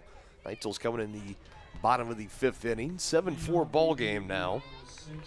And now with Brielle D will start her 2nd full inning of work, coming on in relief for Elsa Carrillo after 4 innings of work. Becker's 0 for 3. Popped out the last 3 times. Becker, Cowan, Russell. All on the infield.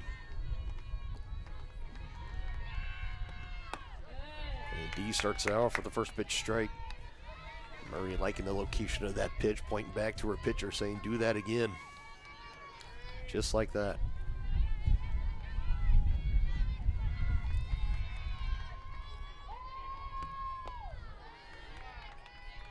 This has been a particular matchup between these 2 teams, and you're looking at overall history. Johnson County 116-22 all time against KCK. I'd say that's a dominant record. And Cooney winning 2 of 3 games last year, a regular season doubleheader at Kansas City, Kansas, and then that Region 6 game that went extra innings. Johnson County won in that one 4-2. But since 2019, Blue Devils have done their part as the Cavs have the advantage with 18 games since then. 11-7 though is the overall win-loss. So Blue Devils definitely starting to close that gap a little bit here within recent years. And a big part of that has been the hire of Coach Ross, the head coach, being brought in. She's done a great job of scouting around, bringing in some local talent, has really built up this program. As Carter deep in the hole, going to be a tough play. Burgard puts a tag on her and gets it successfully done. Throw took her off the bag, but the wherewithal of Aspen Burgard gets it into her mid, able to tag the runner out. That's nicely done there. That was a deep throw. Yes. That was Izzy Carter. That was from deep in the hole at short. And Aspen bailed her shortstop out with a sweeping tag. Nice play for the first out. Now to Cowan.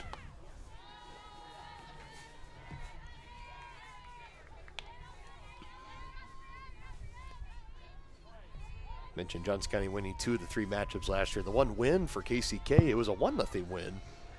And that was the only time that Johnson County last year, winners of 40+ on the season, it was the only time that they were ever shut out in a game. It was Hannah Ackrey, who I'm assuming we're going to see start for game 2 for KCK, and Kaylin Conrad was the starter for Johnson County. And it was one of those games, Denny, where Johnson County, I believe they had 6 or 7 hits in that game. And it was just one of those where none of them were for extra base hits, and when it came time to get the RBI hit, just couldn't get it done. No timely hitting. Meanwhile, just 1 run on 3 total hits for KCK in that game a year ago.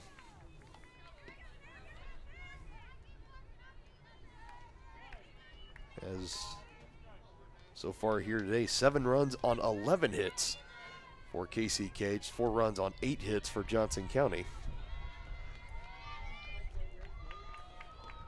1-2 from D. Swing and a miss. Is that foul ball? Yeah, he called a foul ball. Foul. Okay.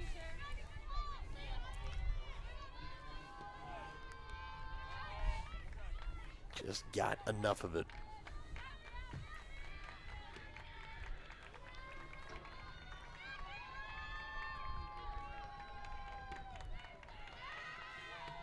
Another 1-2. This one back to the net.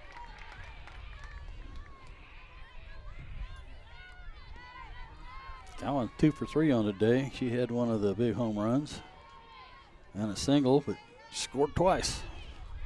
Her last at bat was a line drive that was right at Janelle Lang in center. If that was anywhere in the gap, it was definitely going to be an extra base hit, multiple RBIs to it. It was just one of those atom balls that Lang just had to come up a couple extra feet, able to bring it into an inning. Cowan has been seeing the ball well today, no doubt about it. 2 balls, 2 strikes now to count. Battling here with D. Here's the next pitch. Right off the end of the bat. And a lot of spin on that ball. You got to give her an error on that. Got to give her one there. But I can sympathize with her. That thing was cued off the end of the bat, and it had all kinds of spin on it.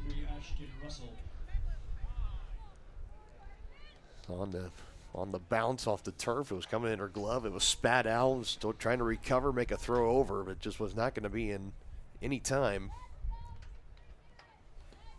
Looks like another pinch runner in for Cowan. I believe it's Carly Cook, number 12. Third pinch runner we've seen today for KCK. Carly Cook is confirmed. Russell steps in, also a 2 for 3 day, a double and a single. Grounded out in her last at bat. 4th total at bat plate appearance today.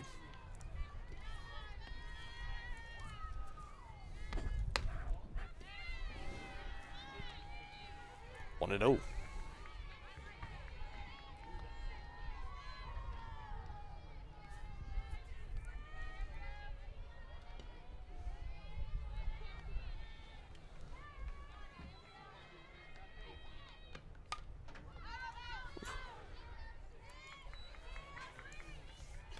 Definitely have seen our fair share of some foul balls today. Especially getting over the net. Imagine the retrievers for each respective team has been kept pretty busy today. Yeah, KCK's been pretty disciplined at the plate today. Protecting when they have to and taking a lot of balls. Just off the plate, Murray will throw to first, but in time. 2-1 count now to Russell. It's usually the sign when you're looking up at the scoreboard and you see runs scored in every inning thus far. Yeah.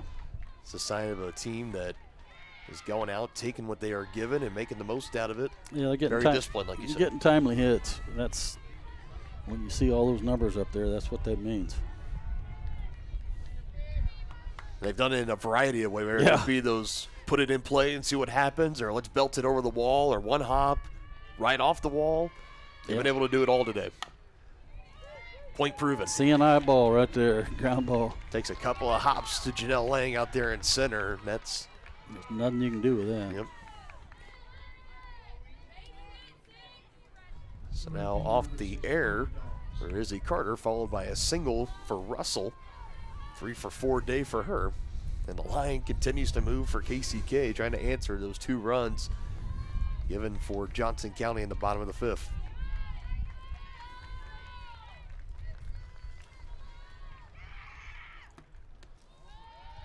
Low and away, ball 1. I have a meeting on the mound here.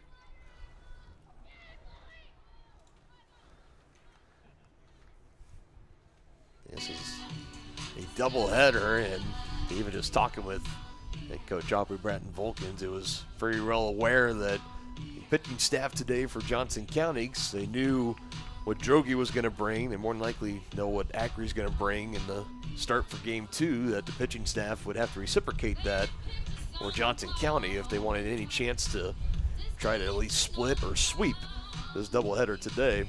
Yeah. So far today, you just tip your cap right now to these hitters for KCK. They have been making our pitchers work. Yes, they have. It's been one of those days so far. An extended meeting. Now the home plate umpire is going to go break it up. Send everybody back to their respective positions. 1 gone here, top of the 6th inning. Current 1-0 count to Dawes at the plate. Carly Cook, pinch runner at second base, and Russell just off that single. She's at first.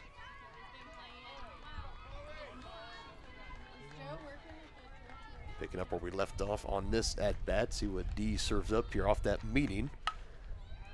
And that one again boots off Carter, and Lang bobbles it. It rolls all the way to the wall. Throw is coming in. Runner being sent around. It's over the cutoff.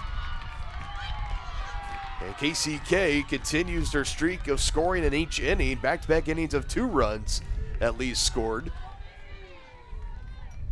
And just when you think Johnson County is starting to build some momentum, maybe start to make a comeback happen, a big hit like that, or a ball put in play, at least, again, I refer over to you. Is that going to be the second error of the inning? That's got to be an error. I would agree with you. You're more of a generous scorekeeper, but I think even on that one, you got to. If you go ask Izzy, she'll tell you she should have caught that, and it could have been a double play because it was hit well enough that you're going to get the lead runner. That hit really hurt.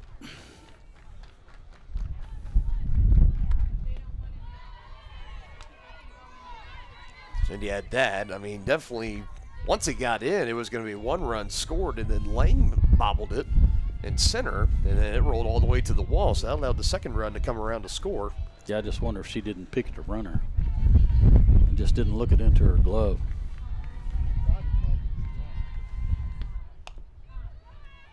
Two-0 count to Bullish. Swings at that one. Foul tip, 2-1. What really hurt those when it got by Izzy, it went clear to the wall. Yeah.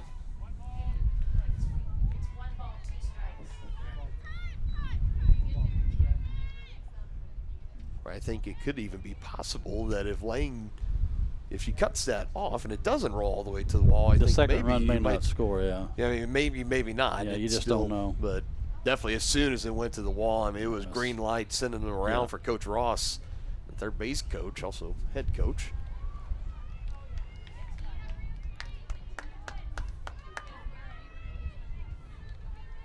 So 2 runs in the first, 5th, and here in the 6th, and 1 run in each inning in between for the 9-4 total.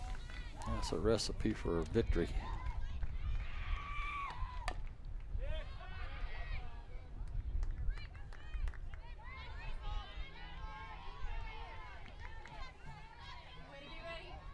Still only 1 out.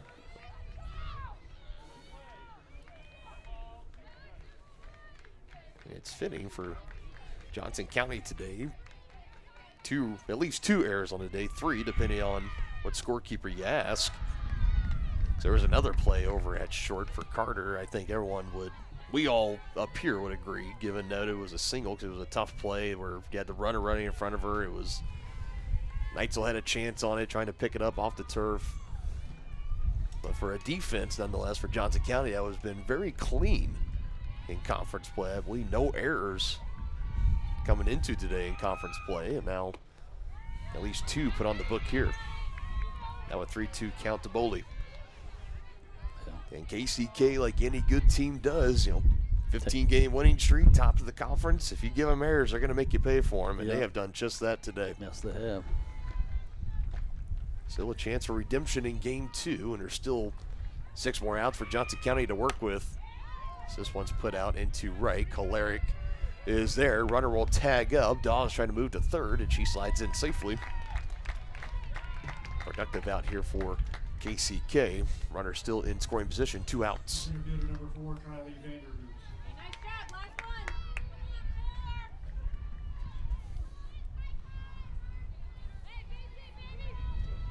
So you never say never, especially with this, the way the bats for Johnson County, where some innings they could just kind of flip a switch and come alive, but. Yeah, Tally's 0 for 2. She reached on her fielder's choice and scored her last time up.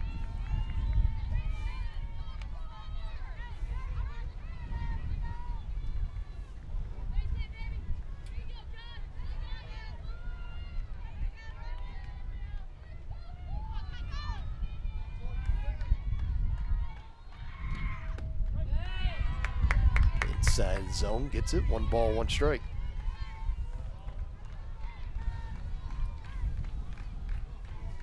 Potential 10th run of the game for the Blue Devils at third. 1-1 count, 2 gone. Top of the 6th inning. Next pitch from D does not fall into the zone. 2 balls, 1 strike.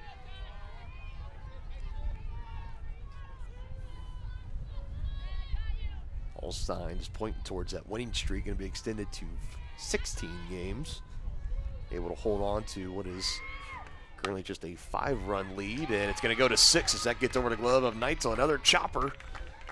Kylie Vandervoort picks up her first RBI of the day, and it has been a 10 spot put up in this first game by the Blue Devils.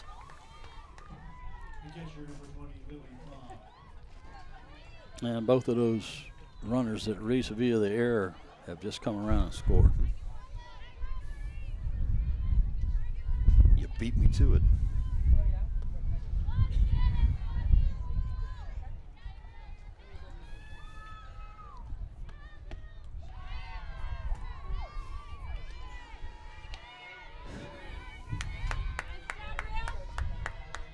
Yeah, that's an ugly scoreboard if you're a Cavs fan. 3rd run to score this inning. It's the most runs have been plated in a single inning today for either team.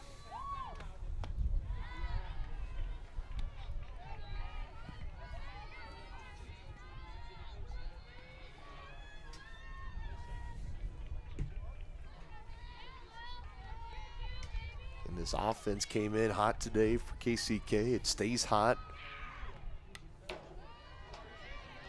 In the middle of that 15-game winning streak, they've won 8 of those games via the spread, too. They won this last time out, I believe, on Tuesday. They had a doubleheader against Moberly in the first game. They scored all 12 runs. They won 12-0, and all 12 runs were scored in the bottom of the first inning. Holy cow. Droege also got the start in that game. She struck out 9 of the 18 batters she faced. There's 1 hit allowed. There's 5 innings of work. It was a short day in the office, you could say.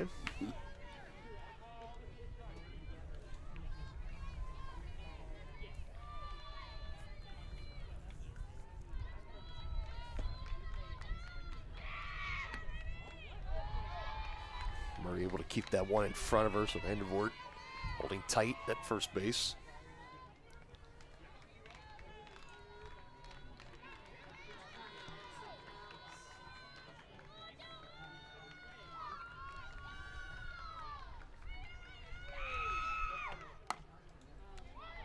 Neitzel in the backhand in time to first.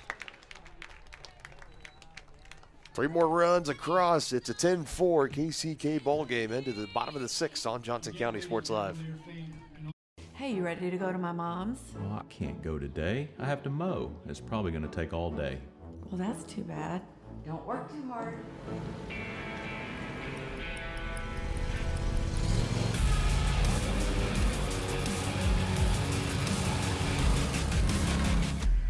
Dixie Chopper. Speed when you need it. See the full lineup at hersinc.net. Call 913-247-3530 or just stop on by. For more than 20 years, Gherkin Rental has been the place to go to get the job done in eastern Kansas and western Missouri. With a huge selection of quality equipment, from roll-offs to trailers, telehandlers to generators, power washers to popcorn makers. Experienced equipment professionals and clean, well-maintained tools to help you get the job done right the first time. Gherkin Rental. Stop by any of their 13 locations across the KC Metro or call 855-GHERKINS. That's 855-437-5367.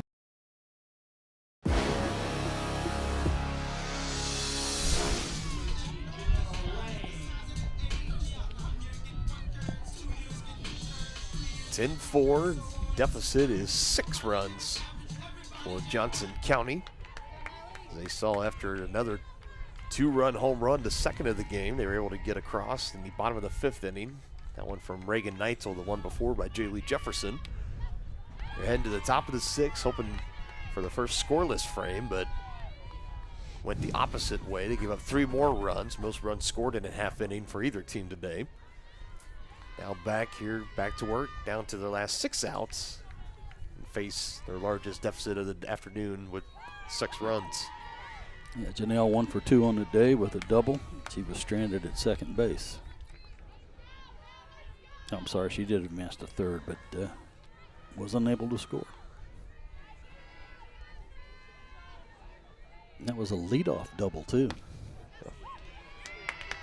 Which was good to see from her. She was coming into today on a skid of hitless in 4 of her last 5, and she struck out 8 times in the last 4 games. 5 of those coming against Cowley last week. When in the first game, I believe she went 0 for 4. She struck out their first at bat in game 2, and then rare 4-pitch walk. It's the second of the day for Droege.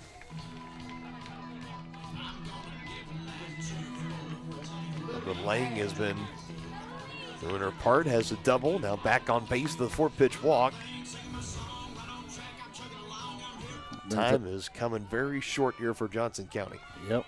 Lily Hands flied out to left and center her last 2 times up. So an 0 for 2 day for her. See if she can find a hole this time. That's 5 straight balls to start the bottom of the 6th inning for Alyssa Droege.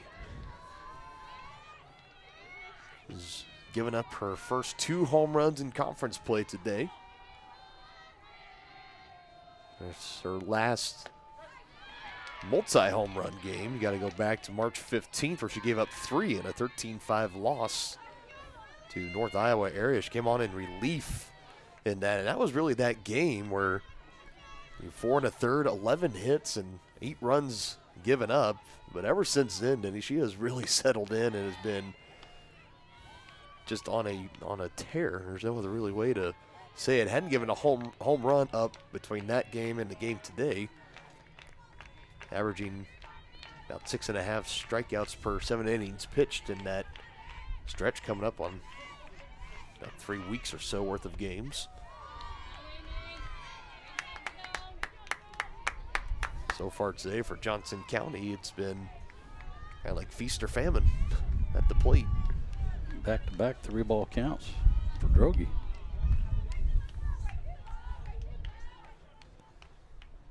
They count 3-1, and Fram will call time, goes to talk it out with her pitcher. But the last thing, if you're KCK, you want to do is have Johnson County get on a big rally here in the bottom of the 6th inning. I think you'd like to come out, get as quick of an inning as you possibly can. Let your offense, who's been hot today, pretty much from start to finish, get back in the box, get back to work. Blue Devils have put themselves in a very good position to win their 16th straight game. And for the time being, takes full possession of first place in the conference. Their record would then stand at 9-0. Of course, you got Neosho also playing today. We'll take a look in to see how their games are going today. 3-2, and another one popped up for hands and out of play.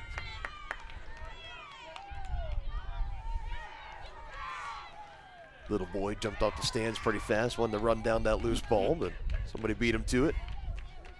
Maybe next time, kid. He's eager and waiting. Another 3-2 from Droege, and skips it. Which on the 3-2 count, Ling was going. So.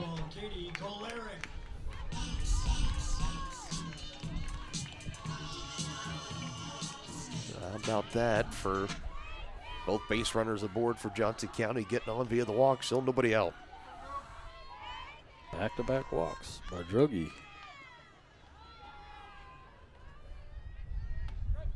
Katie Kalarick takes the first pitch strike. 0 for 2. Kalarick struck out looking her first at bat. And a fly out to center.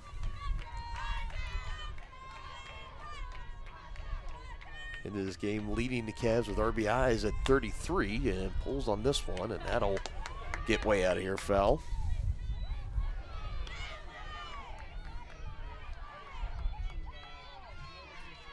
.32 hits, 8 doubles. Hasn't had a triple yet. 9 home runs. Leading the team in that category. Neitzel made it a little bit closer, launching her 8th home run. And another one popped up, and that'll get out of play, foul. Into the Johnson County bullpen. Had an instance last week where one of those high flies kind of was right at the edge of getting into the Johnson County dugout and right in front of it, where saw some players go in, had a manager get caught into the mix too. It was quite a blunder. Everybody walked away all good. No one was hurt. Definitely was one of the more kind of bizarre things we could jot down on our bingo card for what we've seen on Johnson County Sports Live this year. It was a kerfuffle. It was there you go. That's a good word for it.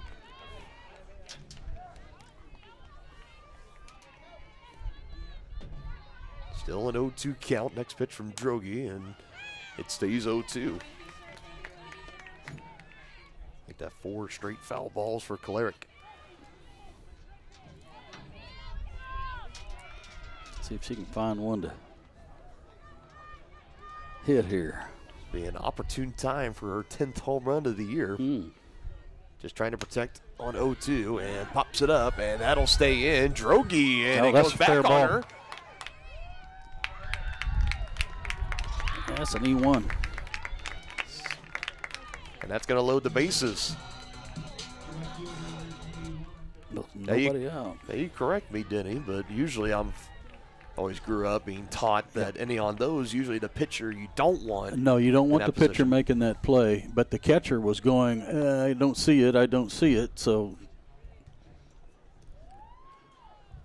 then you want your first baseman or your third baseman to come in and make the play. I mean, there was nobody around. It was Droge's ball to try and catch.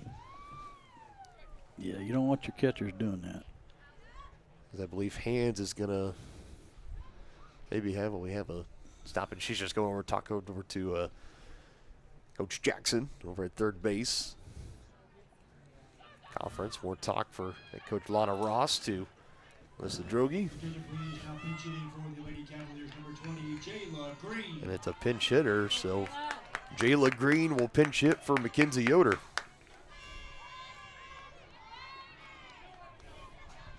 Grand Slam looking really good right now, partner. That would be pretty sweet. I'll give it to you.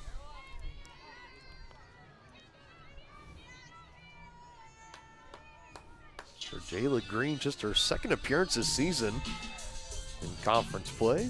The game against Labette. The game Cloud was when she last appeared. You and I would have last seen her back all the way in the doubleheader on March 11th against Dawson, so it's been a good month or so since she's performed here on the home soil.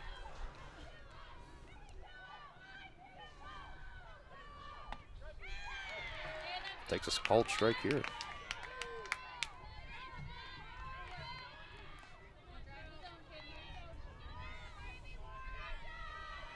And pinch hitting with not a hit recorded on the year. 0-2 now. Down 0-2 to a tough pitcher.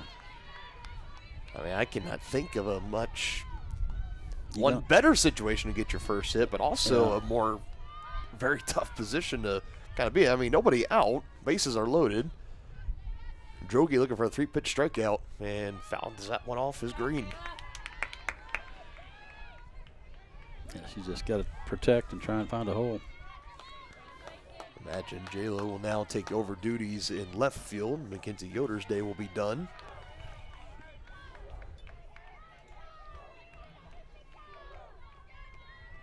Another 0-2. A good take right there.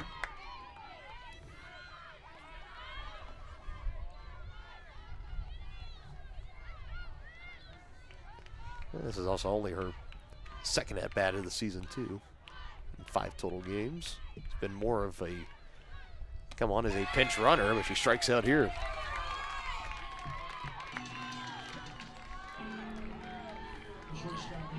Now back to the top of the order, Izzy Carter. Now with 1 gone, bases still loaded, down by 6.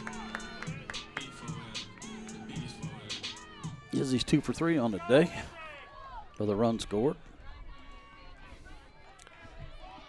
Trying to break through, have that big moment, that big inning the Cavs have seemingly been looking for all afternoon.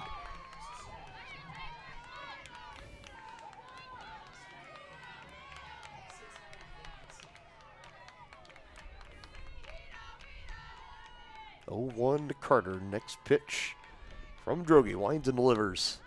Low and away. 1 ball, 1 strike. Also a battle of top 25 teams in Division II. Cavaliers down a spot from last week, down to 19. KCK still at 22, where they opened up the season in the preseason rankings. Which, without a doubt, they keep stacking on games in the middle of this winning streak that they're on. Could see their ranking just soar even higher.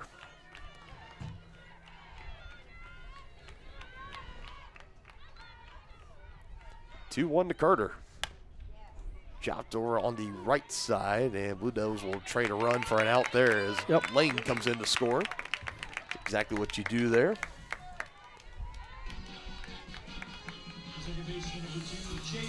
And that makes it a 10-5 ball game. Blue Devils still with the lead.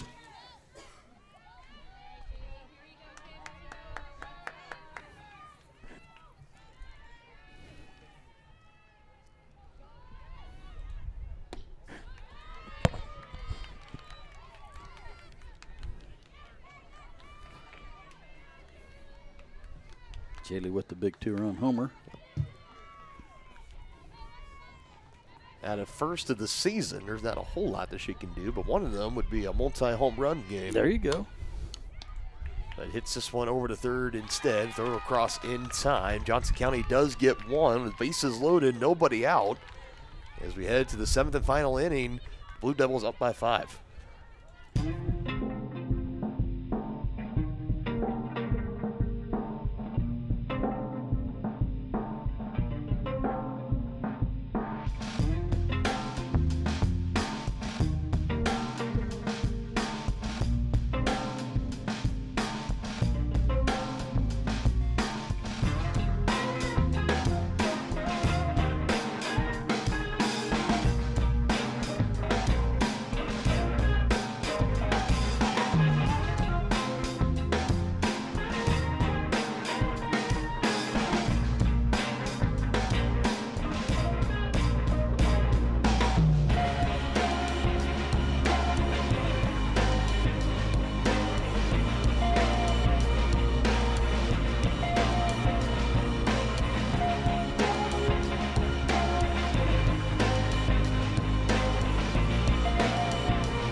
7th final inning here in game 1. Johnson County and Kansas City, Kansas. 10-5 Blue Devil lead. 9-1-2 due up. Or the 7th inning, not the 67th inning. That would be a marathon. That'd be something. 67 total innings. That'd be almost humanly impossible to. Yeah.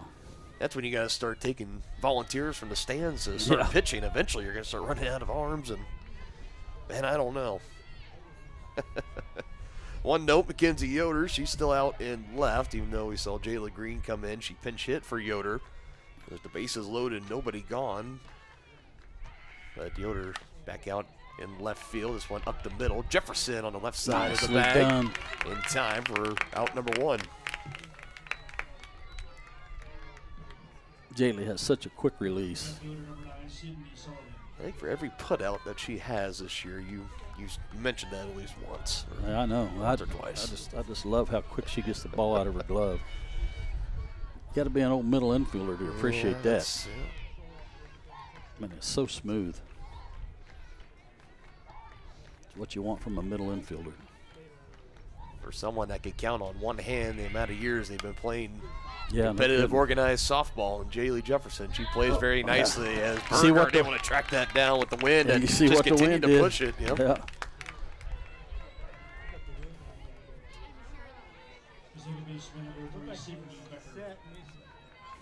Came close to looking like it was maybe going to drop, but Aspen able to squeeze it into her mitt. 2 up, 2 down.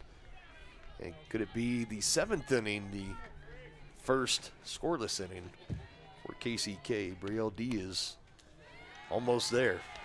2 out of the 3 down. Cindy Becker steps in. 0 for 4 day. The fly out, pop out, ground out. She had a bunt attempt in her very first at bat. She got 2 underneath and pop out to the pitcher.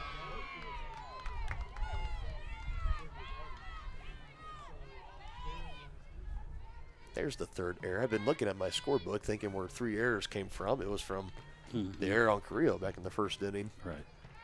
Caught that bunt, was going to throw over to the bag at first, and threw it to a place for then Jaylee Jefferson covering at first base. Couldn't catch it. And now a strike away from the first scoreless inning. 1-2 count to Becker. Real D trying to hand her an 0 for 5 day. Here's the pitch and fouled away. Burgard able to snag it and land it on the bag just in case. And it's a 3 up, 3 down inning. First inning with the goose egg today for the Blue Devils. Cavaliers need at least a 5-run rally into the bottom of the 7th.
Neitzel 3 for 3 with the big home runner last time up. 2-run homer.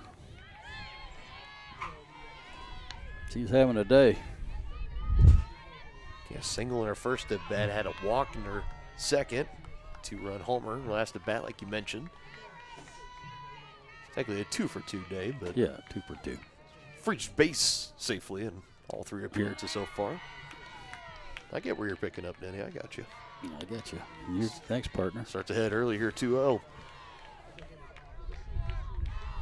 Again, there's no such thing as a 5 or 6 run swing in this sport. No. Most you can get is 4 on one, so definitely going to need to get a rally going here. A lot of work to be done. Yeah. Cavaliers just need base runners at this point. Time for us to get a few of those bloops. 3 bloops and a blast. Get you right back in it. Still Droege pitching. Got her now on pitch 104 coming down the pipe here momentarily on a 3-1 to Neitzel. She can cap this off with a win. It'll be her 9th straight complete game. How many pitches does she had? That was 104. I was going to say, I thought she had to be getting over 100 by 105's coming up. In those last 3 innings, she's really been kind of falling behind the hitters. A lot of 3-ball counts. Don't see that too often. You can see the wind continue to move the center field camera. It's made its presence known all day today. Payoff is foul. Bad that wasn't down over the bag.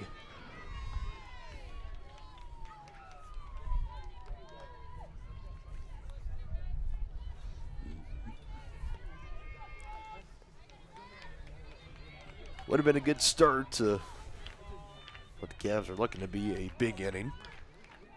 Able to tuck that in down the line. Definitely a leadoff double, but another 3-2 pitch instead from Droege. Here it is.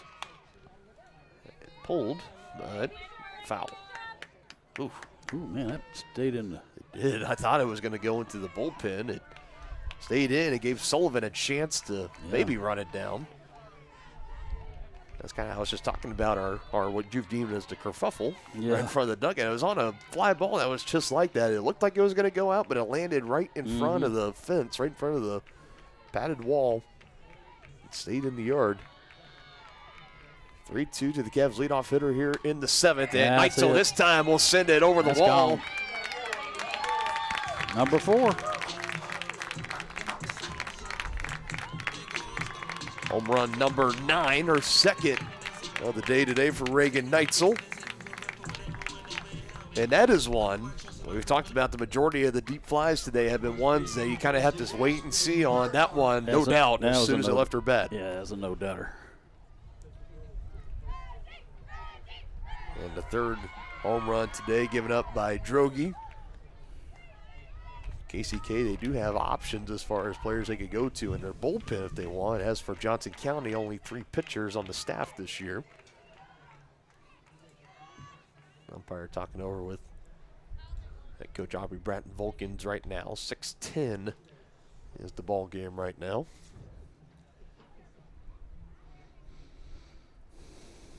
And looking here for Neitzel, that is her first multi-home run game. I knew I was trying to manifest a first for something today. It turns out multi-home runs in the game for Reagan Neitzel. So Droege stays in the game. It's now Aspen Burgert into the box. Cavaliers still down 4 runs, but that leadoff solo home run definitely helps matters.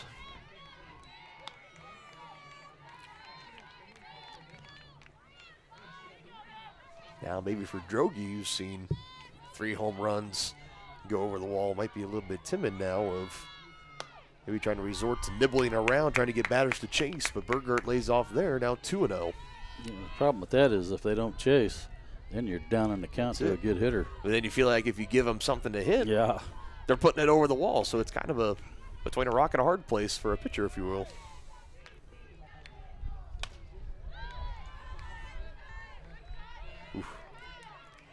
Andrew Berger might like to see one of those pitches again.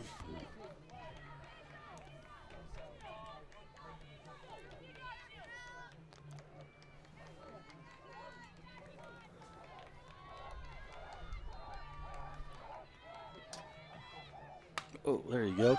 And that one is in on a good drive, and Aspen is sent it over the wall. Went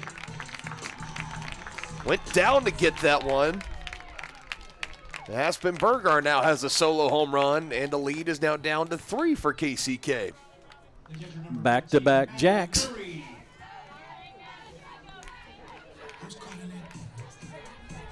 Now it's her turn to walk through the teammate tunnel. 5th home run of the season for Aspen. 19th total extra base hit. And another meeting, but it is still Drogi, which I can't really blame Coach Ross in this particular situation because she's your ace. I mean, it's really hard to bring her out. She's still, 3 runs to work with, 3 runs of insurance at least. And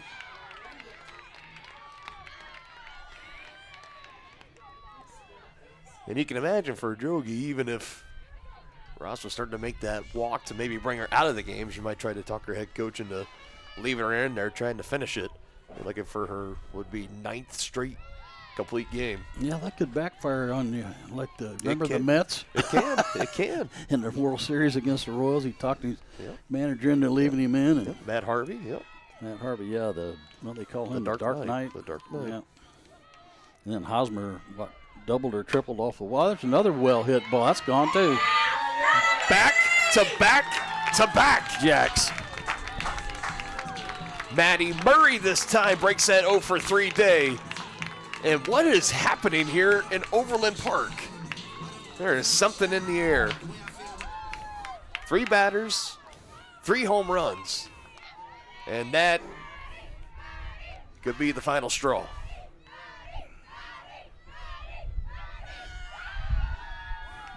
Drogi definitely a little emotional. She's frustrated. She doesn't want to come out. It's now 10-8. She puts the face mask back on, and looks like she bought herself another at-bat. I think that's only in the majors. Number 13, Janelle Lang. So after every home run that has been given up here by Drogi, it's been met with a meeting. First 2, I believe, were just with the infield coming in. That one was Coach Ross. Leaves her out there, and a first pitch ball to Janelle Lang. And this definitely, and I'm glad you brought up that the World Series reference, Matt Harvey for the Mets, because this is starting to have that kind of vibe to it of you definitely don't want to be walking out there and bringing her out of the game when it's too little too late, and there's nothing more you can do about it. Cavaliers now, if Lang able to get on, that would bring the potential tying run to the plate. And Lang, who is working on a decent day, 1 for 2 with a double, able to draw a walk in her last at bat. That one tailed out of the strike zone at the last second. Well, 2 balls, 1 strike. 117 pitches today for Drogi. Approaching 4:11 p.m. Good cut, can't connect. 2-2. Cavaliers score 2 runs in the 3rd, 2 runs in the 5th, 3 here in the bottom of the 7th, all 8 runs brought in via the home run.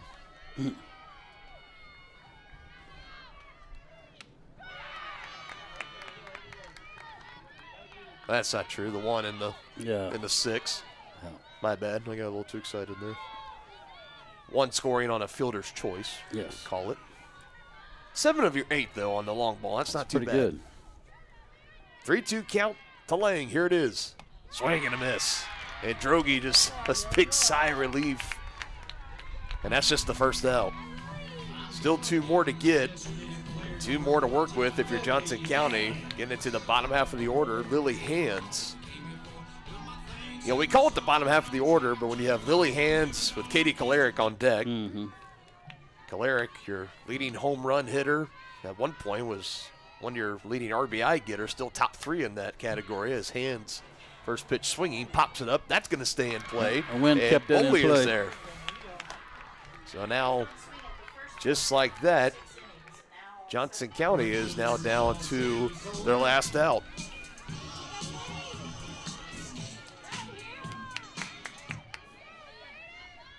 18 runs scored in this game. With still another at least 5 innings to play in game 2. And a first pitch strike from Droege, something that she has been getting away with the past few innings or so. Started the game strong ahead of hitters, not giving them any breathing room.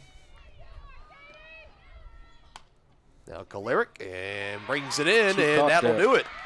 That's Boley on the little flare to first base.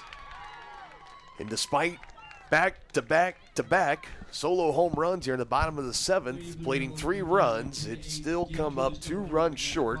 That was Johnson County. KCK takes the first game by a final score of 10-8. In a game that was dramatic and flair all the way to the end. Alyssa Droege has pitched her 9th straight complete game. Tally up some final things over here. Denny, again, I defer to you. Your thoughts here from game 1. Well, a whole lot of runs scored on, did we see 5 home runs? So I think Patrick might win. See, 6 total. 6 total, yeah. 6 total home runs. So I think Patrick might have been the closest. But, yeah, so not great pitching on either side. 18 runs scored, but the Cavaliers made some uncharacteristic errors that 4 to be exact, that led to some extra runs that could have been the difference in this ball game. But hopefully they'll be able to bounce back here in the second game. Yep. 3 errors, definitely. The 4th, yeah, it depends on who you ask, but there were 3 definite errors. 1 on the pitcher and 2 for Izzy Carter at shortstop. Yeah. And that third, that one we're talking about would also be tagged to Carter, but at least 3 errors. So definitely a iffy game for Johnson County. Here's your final box score with KCK. 10 runs on 13 hits, 1 error committed by them. Also on the pitcher, Alyssa Droege. 8 runs on 11 hits. That's 25 total combined between these two teams. 6 home runs combined between the two. Wind definitely was a big factor for today's game. At least 3 errors for Johnson County, if not 4. We'll see what the official scorekeeper says, but that's what we have here. Droege picks up the win. Another complete game, 9 in a row for her. 11 hits given up, 8 runs, 7 of those earned, 3 walks, and 6 strikeouts. It's the lowest strikeout total that she has had in the past few starts, and definitely those 11 hits. I believe that's the most that she has had in over a month, and those 8 runs, 7 earned. That's also the most that she has had ever since that, I said March 12th or March 11th game against North Iowa area, where she also gave up 3 home runs in that game. She's been on quite a tear for the last month or so. Johnson County definitely did one thing today, gave her a little bit of a humble pie, if you will. But I imagine if these two teams cross paths later again, we'll see Alyssa Droege out there, still one of the best in the country. You had doubles, 2 doubles for KCK, 2 doubles for Sullivan, 1 for Hill, 1 for Russell. That's 4 doubles total, and the lone home run was for Cowan, a 2-run home run back in the first inning. As for Johnson County with their 11 hits, doubles for Izzy Carter and Janelle Lang, and 2 home runs for Reagan Neitzel, 1 for Aspen Burgart, 1 for Jaylee Jefferson, and 1 for Maddie Murray.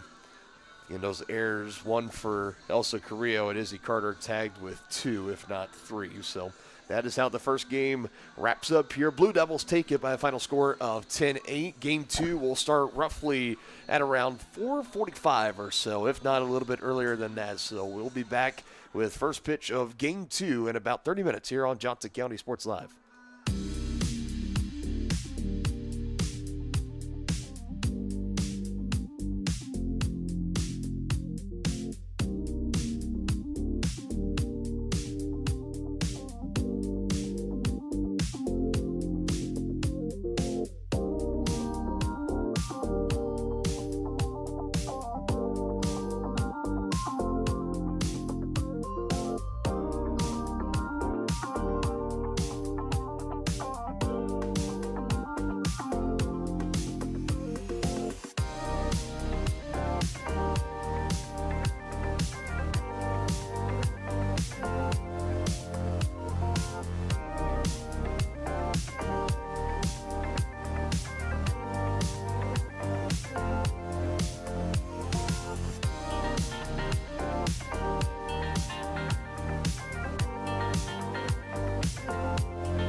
Reset, regroup, ready to go here for Game 2 of our doubleheader between the Cavaliers and the Blue Devils on Johnson County Sports Live. So glad everyone's been joining us along today. Dylan Funk alongside Dennis Drennan. Blue Devils looking to complete the sweep. They got the win in Game 1 by a final score of 10-8. And it was one of those, Denny, where, you know, the final score makes it sound like it was a closer game than it actually was. But in all reality, it was the Blue Devils. They started out hot, 2 runs in the top of the first. They went all the way through until the 7th, until they met a scoreless inning. And it was 3 solo home runs back to back to back in the bottom of the 7th for Johnson County. Made that deficit a little bit closer, but behind the Alyssa Droege, another complete game in the circle and very disciplined hitting. It was all Blue Devils in that first matchup. Labors with the first pitch strike. That's a good sign. That's a good sign. She gets the start here. This is now we've seen all 3 pitchers today for Johnson County, with Carrillo getting the start. Rael D was brought on in relief. And now we get to see Jalen Lavers, who has very sneakily has been putting together a very great start in conference play, and overall just in the past month or so has been pitching very, very good. Very, very good softball. Now she falls behind. Cavaliers looking to get the split. Still have the wind blowing out. It has died down just a couple miles an hour, but still 18 steady, blowing north-northwest and gusting up to about 30. So in other words, going out to left center. Yeah, it's going out to left center, and if you get the ball up in the jet stream, she's going to go. We've seen it.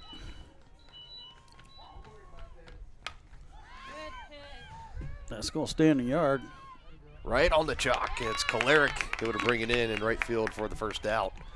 And a 3-1 count gets her to fly it out and foul ground. Second baseman number 3.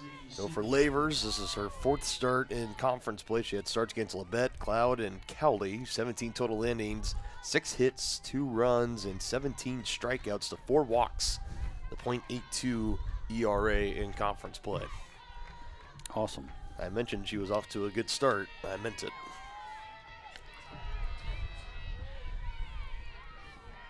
That first game, 25 combined hits between these two teams, 6 home runs, 5 of them for Johnson County. Another one upstairs that gets the zone. 1 ball, 1 strike. The Blue Devils started the first game, 2 runs in the first, and then 1 run to the 2nd, 3rd, and 4th. 2 more in the 5th, 3 in the top of the 6th. Those then tied for the most runs scored in a half inning until the 3 spot in the bottom of the 7th by Johnson County. And their only goose egg on the entire scoreboard was that top of the 7th frame where it was 1, 2, 3. Braille D got through it with less than 10 pitches. Ooh. Came close to what was just called a strike a few pitches ago, but that one misses. 3-1 to Sydney Becker. 0 for 5 in the first game. Sees the next pitch from Lavers and can't make connection with it. 3-2.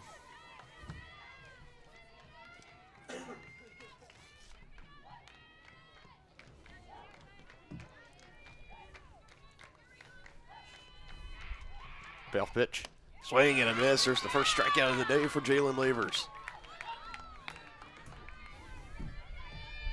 And the rough day continues for Sydney Becker.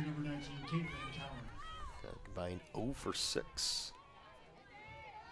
It's her first strikeout of the day, so I guess you can take that away, but she'll be looking to come through a little bit later on.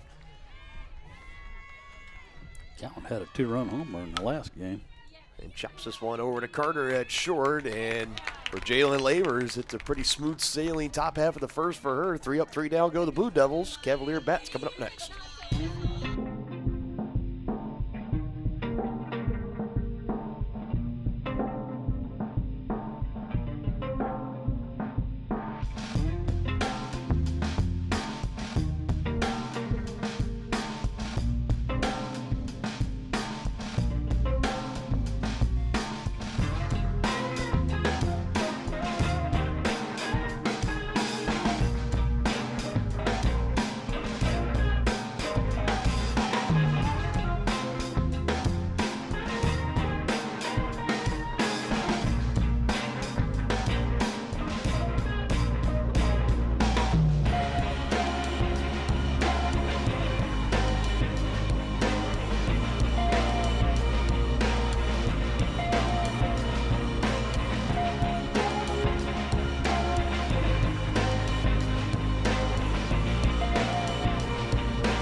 1-2-3 inning for the Blue Devils here in the first. So now it turns to the Cavaliers. Izzy Carter leading it off. It's the exact same lineup, same order as it was in the first game for Johnson County. They're going up against, which I talked a lot about. It was expected to be Hannah Ackery, number 10, and instead it's Kinley Boley, the sophomore, for fourth appearance. This is her first start of the season.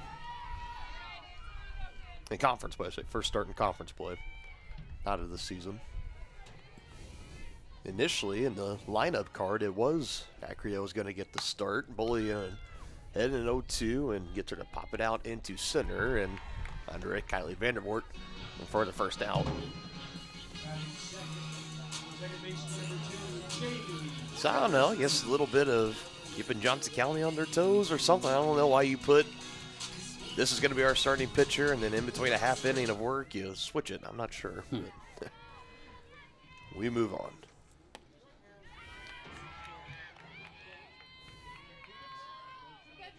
For Boley, this is her fourth start. She's got a 3-1 record into a 1 save, 1 complete game through 27 1/3 total innings. 27 strikeouts, 14 walks. Jaylee chased one outside. Now she's got to protect. So far, the first 2 batters, Boley's had him in 0-2 counts. Just misses there, 1 and 2. I just can't help but kind of chuckle looking at the totals of 27 total strikeouts for Boley. Even compared to Ackery this season, the second traditional starter for KCK, who's got 19 recorded strikeouts. And then you have Drogi, who now sits at 143. Wow. Quite a difference, I think. Yeah. 2-2 from Boley. Breaking pitch. Got her to swing through, and it just gets a piece. Man. I thought that maybe she had just missed it entirely, and it got away from I'll tell you what, I'm not sure how she even reached it. Nonetheless, she's still alive. Yep. Call it spoiling off a good pitch. Another 2-2, and a jam shot goes foul back into the net. Staying alive. Man, it is still a mystery to me how she just got a piece of that ball. That man. thing That was insane. Way outside. Do not see Jaylee fooled that often. Still protected on 2-2. Too close to call, and there's the looking strikeout. So Boley, 2 up, 2 down on the fly out, and now the looking strikeout to Jaylee Jefferson. She'll now face Reagan Neitzel, coming with the hot bat, 2 home runs in the first game.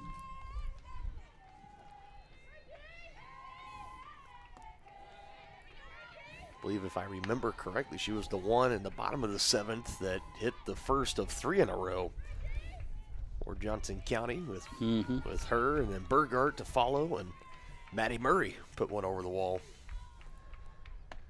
1-0 pitch inside, 2 balls, no strikes.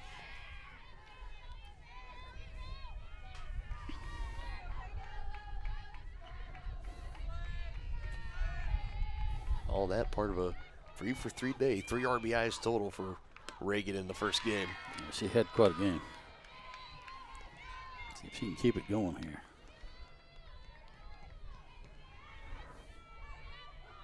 Overall now tied with Katie Caleric for the team lead of home runs at 9.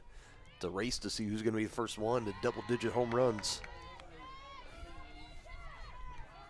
Would like to see that tie broken in this game. Or maybe tied again at 10 apiece. That wouldn't be bad either. No, that'd even be better. 3-1 from Boley. It's going to pop it up, and that's going to stay in, and a scramble. It bounces right in the batter's box, and after all that, it's a foul ball. Yeah, you can see what the wind's doing out there. It's an adventure. I mean, got me looking here at the press box. Someone's looking straight up. Yeah. I mean, any other day, that is coming back over the press box. Yeah, that wind. Maybe on top, but the wind, it just continues to push it out as you can. Well, it blew it clear back to home plate. And you can see the center field camera kind of bouncing a little bit. For you folks at home, that is all the wind. Wow, she turned on that. Ricocheted around in that Johnson County dugout. No one hurt. It's all good. And just for people to know, that camera out in center, that light pole you see right in front of the trees, that is what the camera is anchored to. So the fact that the camera's moving that much, moving that big light pole. And it's not as high as the lights. It's about, I don't know, 8 feet above the outfield wall. Mm-hmm. So when just that a little under halfway up the pole. When that big old pole is moving, you know there's some wind. Yeah. Yeah, it's one thing if it's at the very top of that pole. Yeah. You know or it's in the bottom half of it. Another breaking pitch on a 3-2 count, really close to take, but Heitzel will make her way up to first on the walk. Looked like the same pitch that he called that Jaylee got run up on, exactly. Now Aspen will Come on, Aspen, stay hot.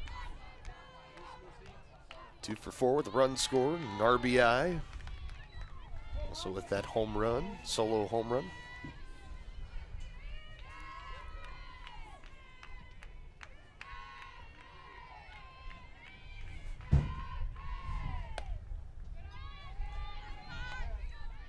Two balls, no strikes to Aspen. And it was a home run. I mean, she did not get something over really, to me, it looked like it was somewhere in the heart of the plate or something that was really easy for her. It looked like one she kind of had to go a little bit low to go down to get, kind of like that. One. And she does it again. Into the trees in center, and Aspen has homers and back-to-back at-bats. Her final at-bat in Game 1 and her first at-bat here in Game 2. And just like the Blue Devils did, it's a 2-run home run to give them the early lead.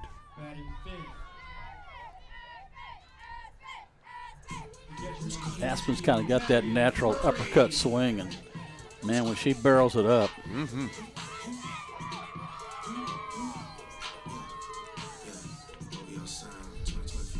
You talk about that as being the launch angle in baseball. And right on cue when we were talking about her, the pitch she had on her last home run, and one was a little bit more centered, but you know, that uppercut swing, that was enough to carry it over. Kylie Vandervoort could do nothing but just watch it over the wall. Wave at it as it went by her.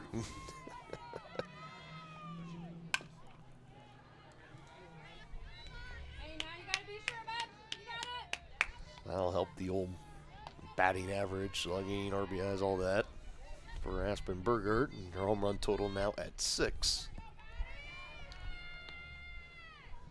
Let's continue to see that average climb. She just peaked above 400, and after his doubleheader today, it's going to go even higher. Yeah, I don't know who was playing center field for the National League, but when Bo Jackson hit one off of the roof of at Detroit Stadium, whoever was playing in center field out there didn't even move. He just looked at it when it went by him. Yeah, that's seems fitting. Yeah. He knew that ball wasn't staying in the yard. 2-2 Murray chops it foul. Keep it here.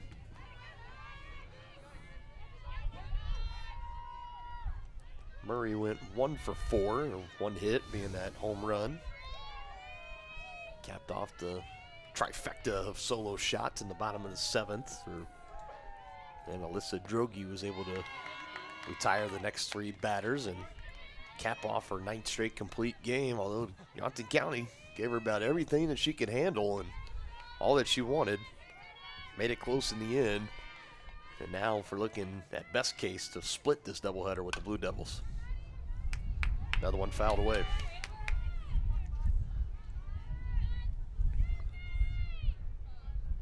I was taking a look as you have Neosho, the other team, tied for first with Kansas City, Kansas. They're currently at home facing Fort Scott. The first game is done by now. There's nothing updated yet on their website. I'll continue to keep an eye out for that.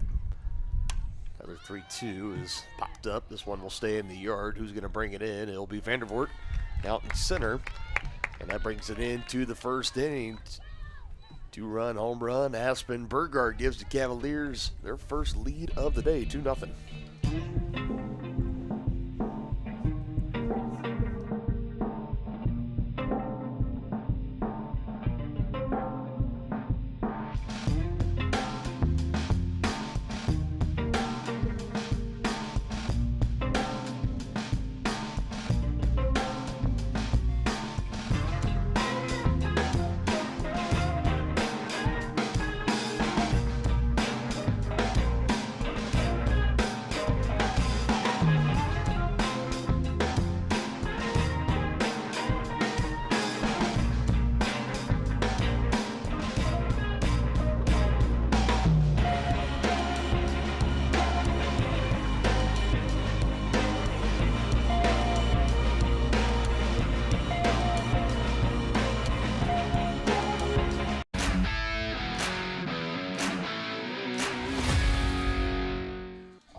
took 8 innings in the book between both doubleheaders. Johnson County has their first lead of the afternoon, 2-0.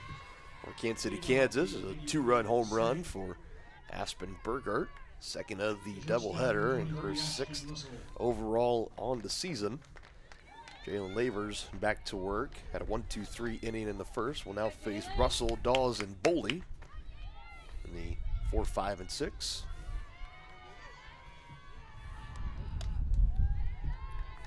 Their first pitch off the plate, that's ball 1. We talked a little bit about the all-time series.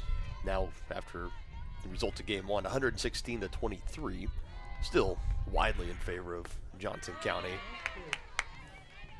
But it is definitely one that within recent history, after this one, this is the 20th game, and at absolute best for Johnson County within those last 20 games played, they'll still have a winning record against KCK, but only by a favor of 11-9. It's tightened up. Yeah, it's tightened up. Blue Devils have done their part.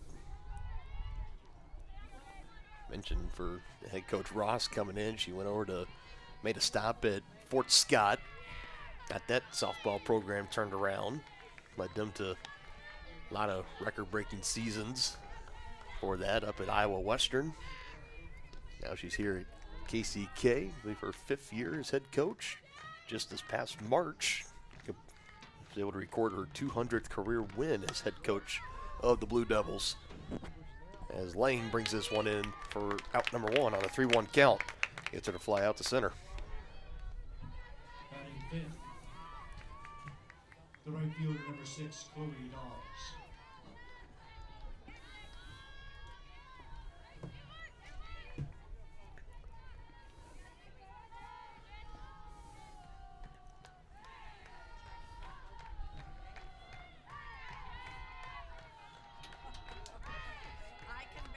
First pitch, righty versus lefty matchup with Dawes in the box for KCK. Takes the first pitch ball. Lavers has not been, on some of these pitches, have been pretty borderline of you can call it for a ball or you can call it for a strike. Still trying to get a good feel for the zone. That one definitely makes it easy. 2-0.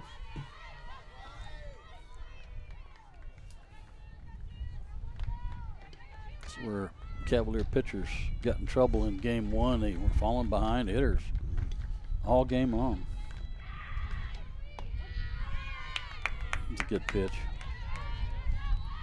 2-1. Dawes 1 for 3 with a single.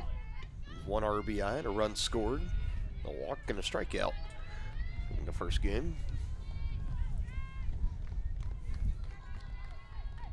2-1 count. Lavers delivers. Gets her to foul it away. You want to go give those a look because sometimes they'll blow back in. That's what you saw. You saw both Carter and Mackenzie Yoder at short and left. Both were running at it.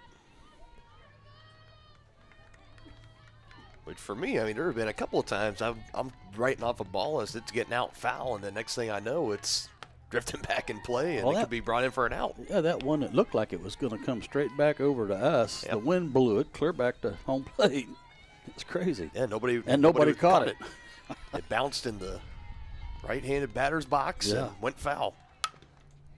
Up the middle, and that's in for a 1-out single. Blue Devils had plenty of those in their back pocket in the first game, just those hard choppers that got through on a bounce through the infield and then to the outfield. And they get one there. It's their first hit. Can we get a 6-4-3 double play, please? You know, every time you ask for it, there's usually maybe some kind of weird double play. If I ask for a weird double play, maybe we'll get the 6-4-3. Maybe that's it. Maybe that's what you should start doing.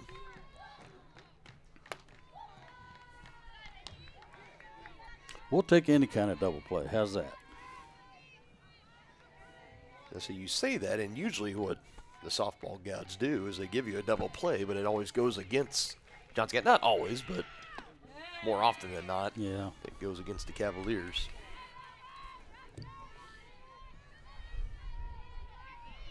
You've gotten a lot of different variety of double plays. You just have not gotten the 6-4-3 you've been bargaining for so much.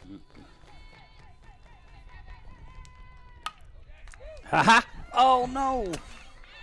Got her. Still gets the out at second. That was tailor-made on that slight bobble. Tailor-made. But Carter recovers in time over to Jefferson to get the out at second.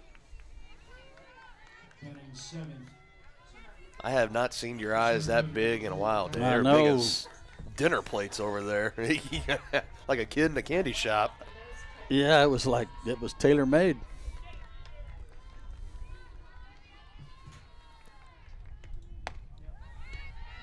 Struck well enough to be a double play, but just couldn't quite get her corralled. Boley will hang tight over at first on the fielder's choice. Down to Kylie Vandervoort, still out in center field. 1 for 3 with a single and an RBI. 2 runs scored. Nice off-speed pitch there by Lavers.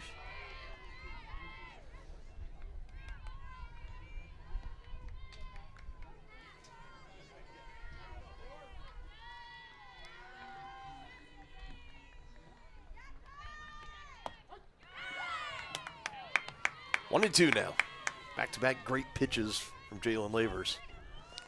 Yes, he had her fooled with the slow stuff and then blew one by her with the heater.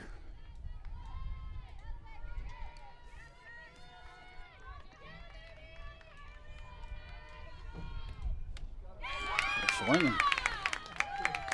Back-to-back scoreless innings for Jalen Lavers. It stays 2-0. Cavaliers with the lead.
Now Lang leading it off here in the second inning for Johnson County. Still facing Boley, the pitcher for Kansas City, Kansas, calling the first pitch strike.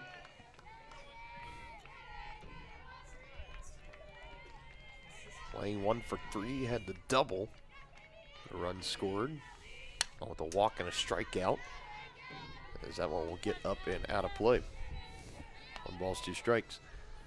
Of all the games that Janelle Lang has played in this season now, with her 1 strikeout in game 1, that is now, with every appearance that she has made, she has had at least 1 strikeout in each game. Back in left at the track. It'll stay in. Sullivan there to bring it in for the first out. As you heard my partner Denny watching that ball fly, it was the question of maybe was it enough. I think she got it on the inside part of the bat. If she barrels it up more, definitely I think had the But we saw some balls that weren't hit very hard in the last game go out.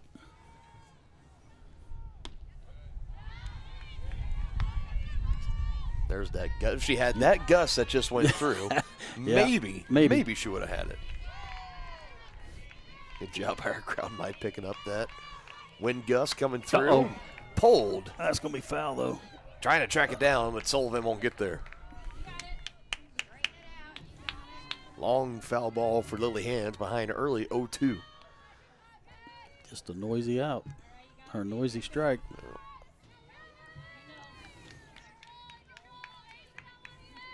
Mentioned these strong winds for a day that I saw in the forecast was going to get up into the 70s, but it sure doesn't feel like it out there. Yeah, thanks to those strong winds. Throw across on a dime. 2 gone. A missile for a right arm for Hill over there at third. Guess that's what you want out of your third baseman. Oh, yeah. If I put the radar gun up there, that'd be speeding to the school zone. 2 gone. Despite the wind, though, good crowd on hand here today. People electing for the hoodies, some blankets, but still out here watching these two. That wind, you got a bite to it. It's blowing out of the north-northwest. So it's a little chilly.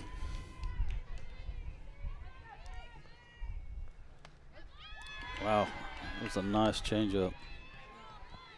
Got her down 0-2. Some Boley has been able to do, facing the 8th batter in the order for Johnson County. Close about half, I'd say, now. She's gotten an 0-2 count, and that one called for a ball. It's a good pitch, though. It's off the plate. That's normally you see hitters chase that. That's 2 strikes. That's a good take on an 0-2 count, especially. From Katie Kalerick, back out in right field. Just gets a foul tip. It goes off the catcher's mask of Cowan. Looked like it went off the top of her helmet. It did. She's okay. Yeah, that's why they have that gear. She's got one of those catcher's masks that go all the way around the head. Yeah.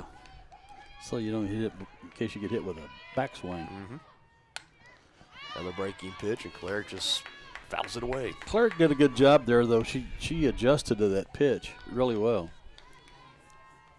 Instead of being really fooled and swinging and missing, she was at least able to fight it off. Traditionally, you sit on the heater, adjust to the breaking. And gave her the heater that time and goes by her. Yep. Swing and miss, strikeout.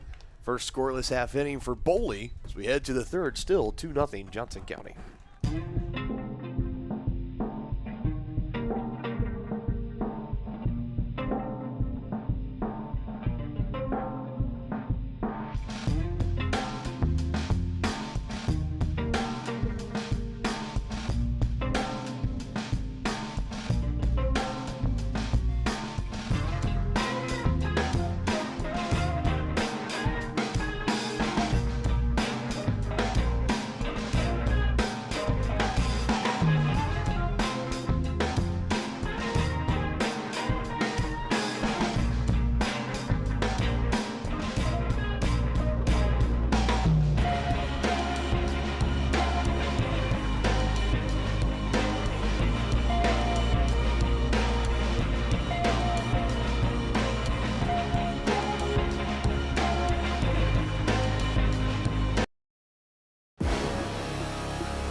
On to the third, 8-9-1, Reno, Hill, and Sullivan.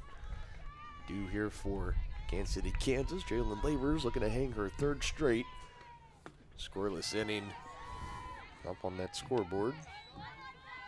You made the comment between one of our half innings, Denny. It's nice to look up and see some goose eggs on that KCKCC line. It was nothing but some 1s and 2s. There was a 3.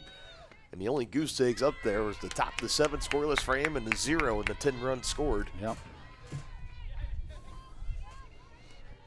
Been a much better start, at least with 2 innings put into the book here in Game 2 for Johnson County.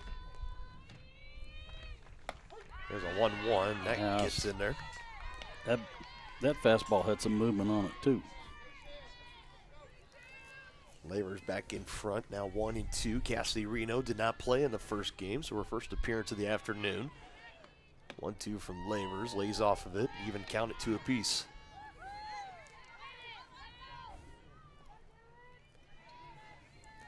I've not seen too many outings where Jalen Lavers does not have a smile on her face. Yeah, she seems like she's having a good time out there. Gets another strikeout there. Again, big smile follows. That's her third. Yeah. And for traditionally, I mean, a year ago, as a freshman, she was the pitcher that wanted to go out and was great at locating the pitches and maneuvering around and making soft contact and letting the defense play behind her. But now, all of a sudden, she's turned into a kind of pitcher to where, at least in conference play, now into her 4th start, where she's really getting big on piling up the strikeouts. That's now 21 strikeouts. 20 strikeouts. I have no way of knowing, but it seems to me like her velocity's better. this year. The fastball seems to be pretty crisp. Yeah, 20 strikeouts compared to just 4 walks. She got swing and miss stuff, no doubt about it.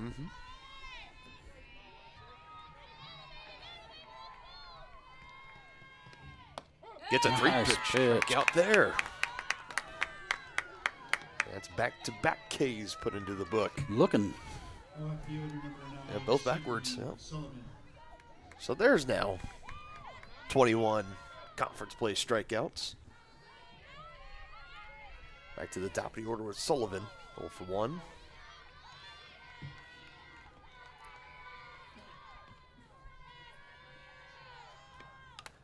Another foul tip. That one going off the catcher's mask. And again, Murray pops up.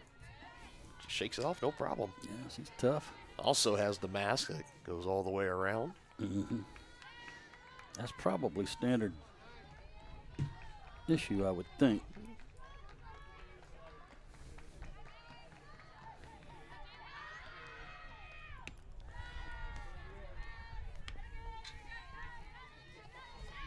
Yeah, becoming more and more pretty much of the common thing. Obviously in the majors, you still have some that'll kind of wear just like the face mask, kind of like what the umpires wear with the protective helmet. But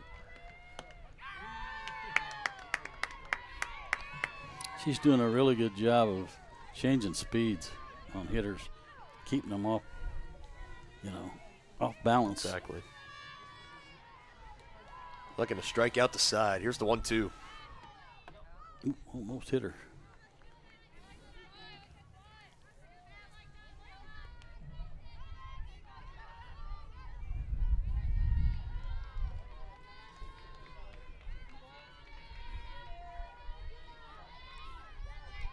Definitely, I could probably only think of 2 hit-by pitches we've seen this year. Not that many.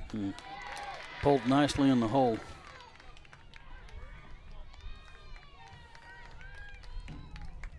A solid 2-out knock will keep the top half of the third for KCK alive. Sullivan got all of that one, a 1-for-2 ball game for her now. That'll bring up Becker, and Labor struck her out swinging in the first inning.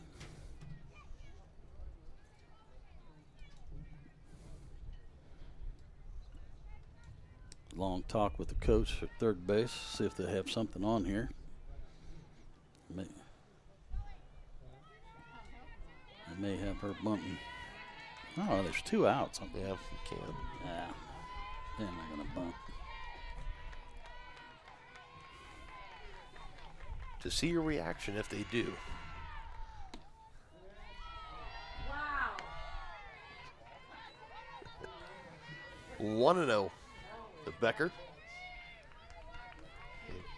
And combined 0 for 6. 0 for 5.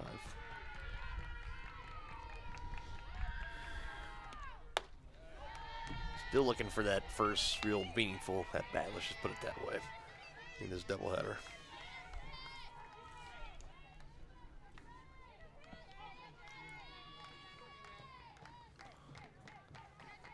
It's the first strikeout victim for Labors as she lays off that one, so it's now 3-0. Trying to avoid walking the potential tying run on to first base.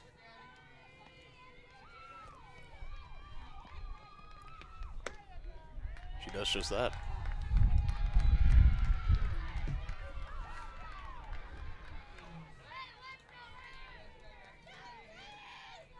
This is where KCK really made the most of their opportunities when they had multiple runners on, especially in scoring position, with one or both being able to go into scoring position.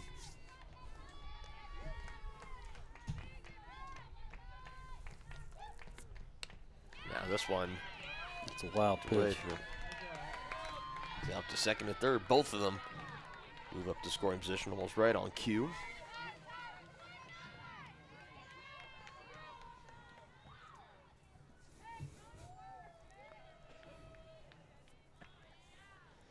Now this will cue an infield conference for Johnson County.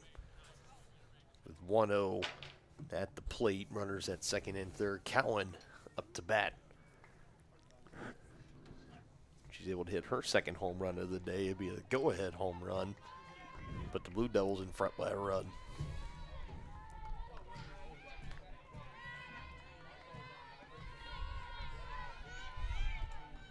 Cavaliers just need one out to stem this rally.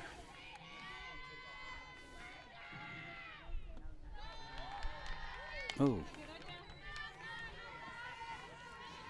Cavaliers continuing to fall behind.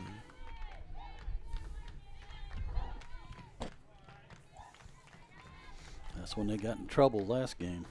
Falling behind hitters. Now 3-0.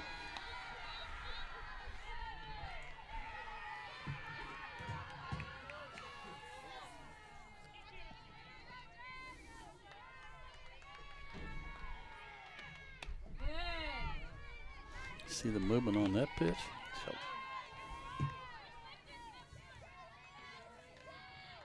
Let's challenge her again here, 3-1. Yeah, you have to. Gets away with the walk. Bases are now loaded.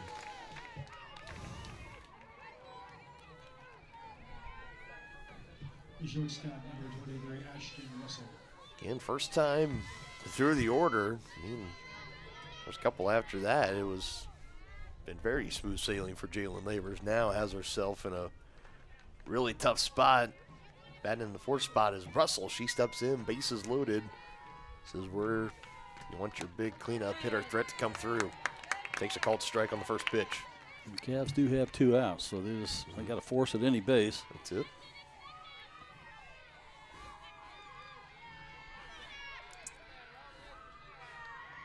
Labors trying to turn him away. That one for a ball.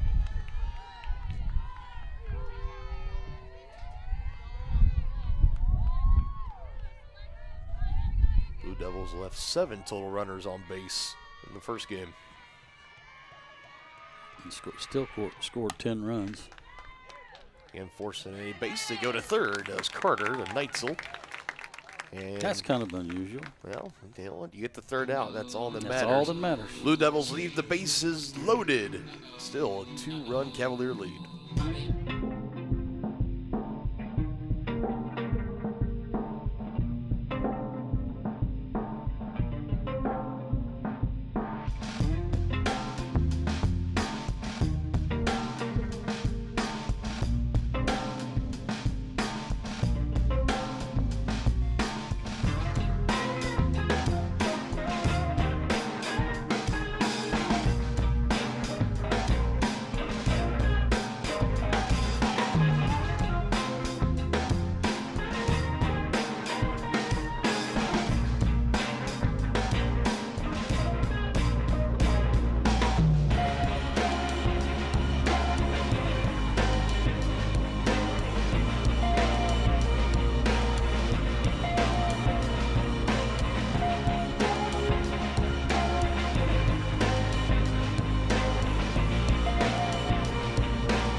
Got to be a big potential momentum boost, or definitely a feeling of relief for Johnson County getting out of that bases loaded jam with 2 gone. Top of the third inning. Looked like it could have had all the makings. We just had the line given to us for Labors. And 2 walks, 2 strikeouts, a wild pitch.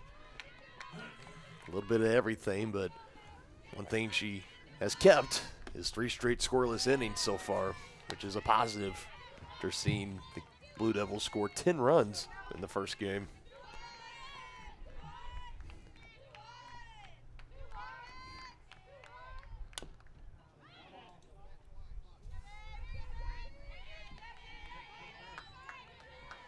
Didn't mean to do it. Excuse me there from Mackenzie Yoder.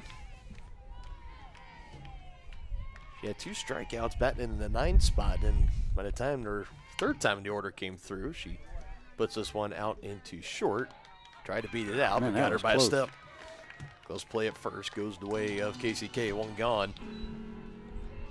She was pinch hit for in her third at-bat where the bases were loaded for Johnson County. Nobody out. It was Jayla Green who made her second plate appearance of the season against Alyssa Drogi, who was able to strike her out. Yoder would then stay in the game in left field, and now she grounds out to short onto back to the top of the order with Izzy Carter.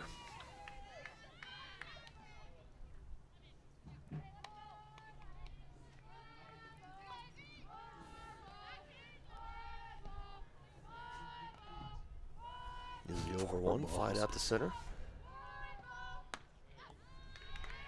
I was trying to pick up on what they were trying to say too. Did you get it? Yeah, we're saying 4 balls, 4 balls.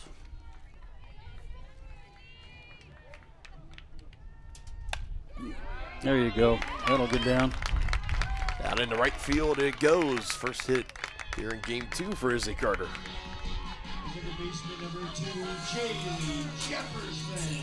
Stay hot, Jaylee.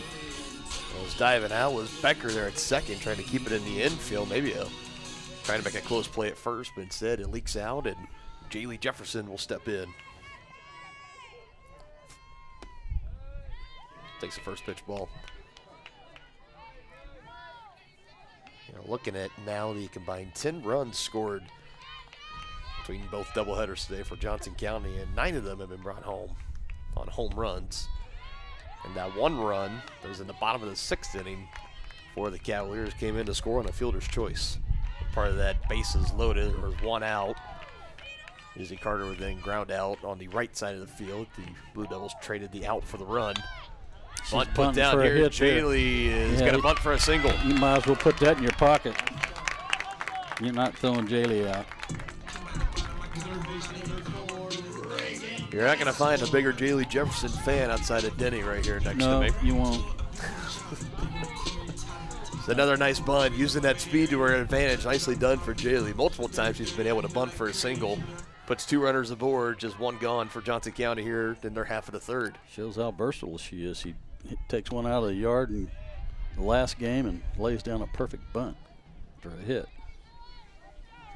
You got to imagine the staff down at Pitt State's taking note. That's where she'll be heading next after her 2-year tenure here at Johnson County.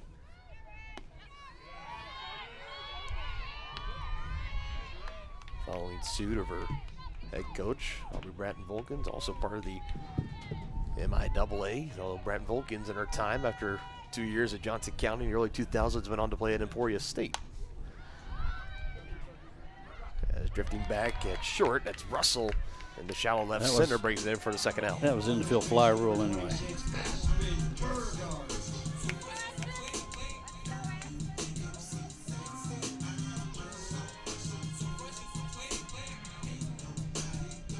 Another big spot for Aspen Burgert.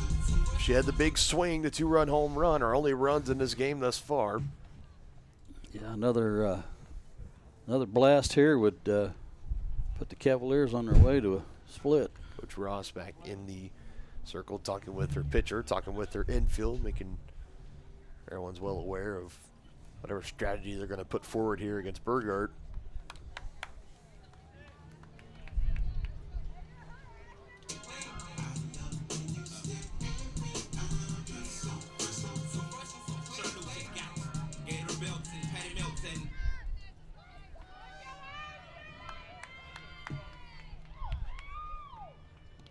First pitch skips, gets away from the catcher, kept it in front of her, but still far enough away where Carter and Jefferson, both of them arguably 2 of the fastest players on the team. Mm-hmm. You throw Haley Bryant in that conversation too, but they easily advance up an extra base.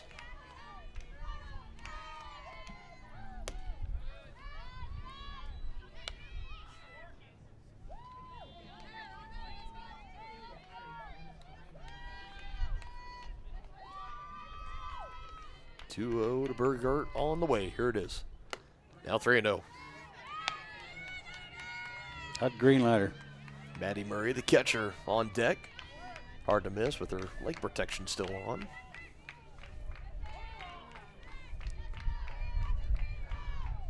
(3-0) off the plate. It's a 4-pitch walk. Who's cutting it? Who's cutting it? Maddie Murray. Bases are juiced for Maddie. Had a fly out to center. It was a pretty decent fly that when it was in the air, might have thought, maybe, might have a chance, but Vandermoor was eventually there to bring it in. Takes a first pitch strike here. So the Blue Devils had the bases loaded the top half of this inning. Weren't able to bring anyone in to score. What will the Cavaliers be able to do here? As Murray is behind 0-2 to Boley. She's got to protect now.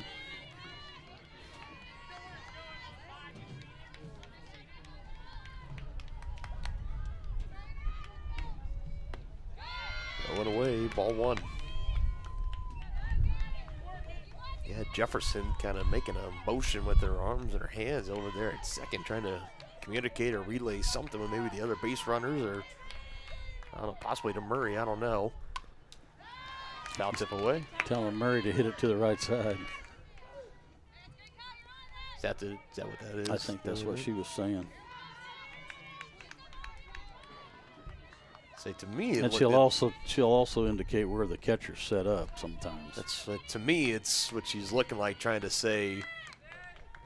Now she just shouted something. Breaking pitch, slow roller, and a throw to the bag. Again, that missile from Hill is in time. Hill has got an arm. 6 total runners combined stranded here in the third inning. 3 apiece for both teams. No one is able to score on bases loaded as we head to the fourth. 2-0 Cavalier lead.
Top of the fourth inning, it stays 2-0. The only run scored on a 2-run home run from Aspen Burgard back in the bottom of the first inning. We just had both teams have bases loaded with 2 outs. No, nice play by Aspen. And steps on the bag. 1 pitch, 1 out here, top of the fourth inning. 3 runners left on base for both teams in the third inning. Bailey hit into a fielder's choice her last time up.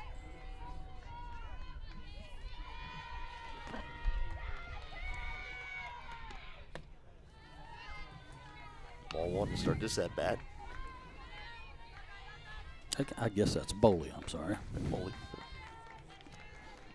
Can maybe help herself out here. She can get on base, maybe potentially start something, and she does just that. That's a missile that got by Neitzel, although hard hit. Now Yoder bobbling it, and that was intentionally something where Yoder picks it up cleanly. I think you might be able to hold Boley to a single there. Yeah. Or maybe make a throw to the bag, maybe get her out on the double, but it was fumbled twice by Yoder. Had a tough time. So Boley is in with a 1-out double.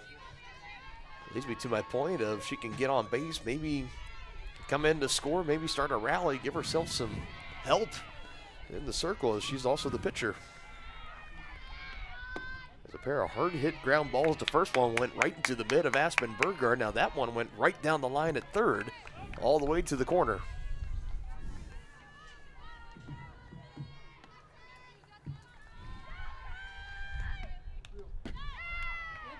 Down off 0-2. Or would that be, I don't know, would you consider that a single and an error since a fielding error? That ball went clear to the wall. I mean, that's a stand-up double for just about anybody.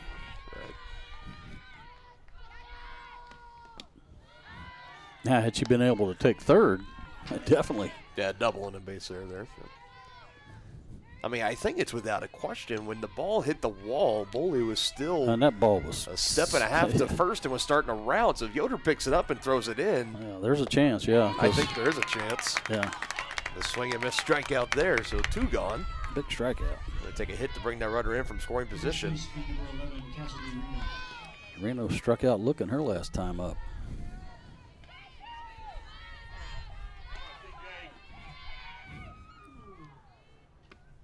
And it come through here. First pitch swinging, pops it up. And Neitzel. It's an adventure out there, I'm telling you. Hold your breath. Every fly ball, every pop up. It's an adventure, like you said. The 1-out double doesn't come in to score. It stays a Cavalier 2-run lead.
Chanel Lang gets it started in the order for Johnson County here in the 4th. Lang followed by Lily Hands and Katie Kalarick, 6, 7, 8. Kenzie Yoder in the 9th spot. She'll be batting cleanup in this bottom of the 4th inning.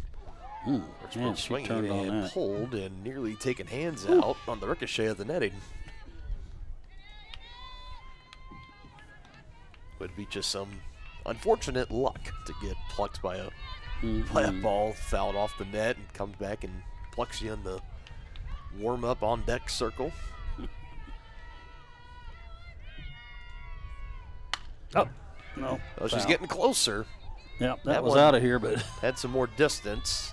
that had plenty of distance. That one was probably one hop on the wall. Went to the Johnson County bullpen up the third baseline. So, they always say third time's the charm. Yeah, she scalded that one. Well, Had her with that slow breaking pitch. Lang strikes out there. Hands grounded up to third her last time up. Our pitching matchup right now, both pitchers, 2 walks, 5 strikeouts for Lavers. That's a third of the game for Boley. Just collected and gets a swing and miss strike on the first pitch to Lily Hands.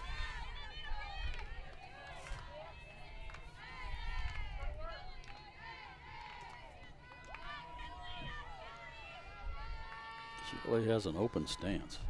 She closes it up though when the pitch comes.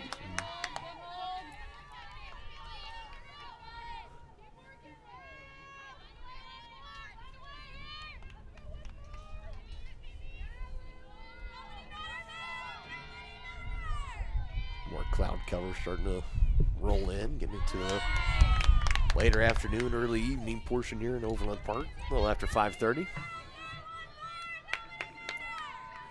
Still has been, despite the wind, a not so bad spring day here. No, it's not been bad. Temperature-wise. Pretty solid, but high into the air and to the warning track and bringing it in and left is Sullivan. There's out number 2.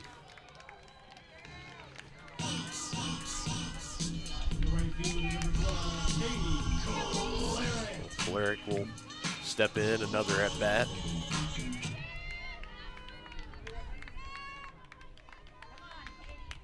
First 2 Cavalier batters this inning have been retired.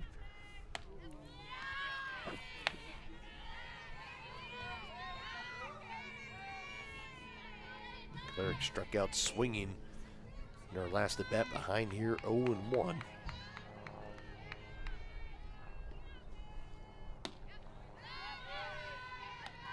So really, the last inning, Cavaliers had the bases loaded, weren't able to bring anybody home. They had the 2-run home run in the bottom of the first, Massman Burgart. Difference in the game. Now another breaking pitch that able to get Cleric under it, right to Kylie Vandervoort in center. 3 up, 3 down, go to Cavaliers. Goose eggs here in the fourth. It's still Cavaliers 2, Blue Devils nothing.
And with Hill, leads it off, then back to the top, Sullivan and Becker.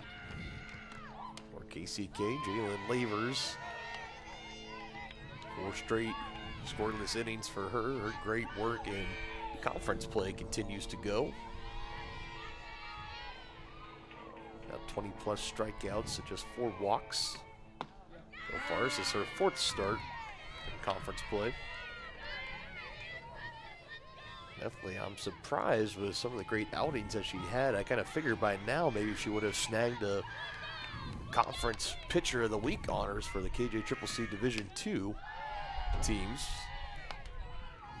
She keeps putting together solid outings. Eventually she's going to get one. I just know it. Yep. It felt like last year, it was like every week you was waiting that a Cavalier would either be a hitter, you know, they call it player of the week for your hitter, and then the pitcher of the week. And between Burgart and Jefferson, they were continuously in the player of the game categories, and pitchers, Maggie McNally. Kayla Conrad even had one. What do we got going on over here? I got a cramp in my hamstring. That's called a Charlie horse. Need to walk that off. Out away. There, go get that foul ball and walk your. I need to straighten it out. Walk your thing out. There you go. Growing old ain't for sissies.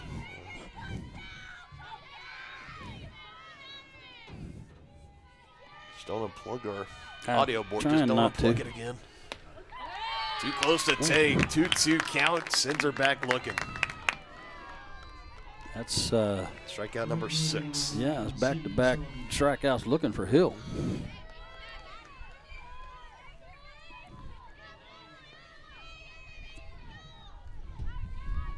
Lavers definitely starting to get into that groove. Back to the top, 3rd time through with Sullivan. On a 1-for-2 day, takes the first pitch a little high out of the zone. Fly out and a single.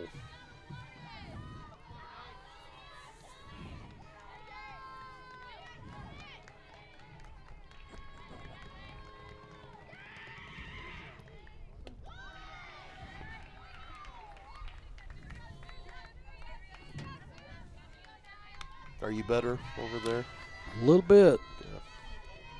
Yeah. I'm sure everyone listening back at home is concerned. Yeah, I'm sure they are. I think I need some Gatorade. Someone get this man a Gatorade and a banana. Yeah. Fell back into the And a net. Geritol. You probably don't even know what Geritol is. That's beyond me.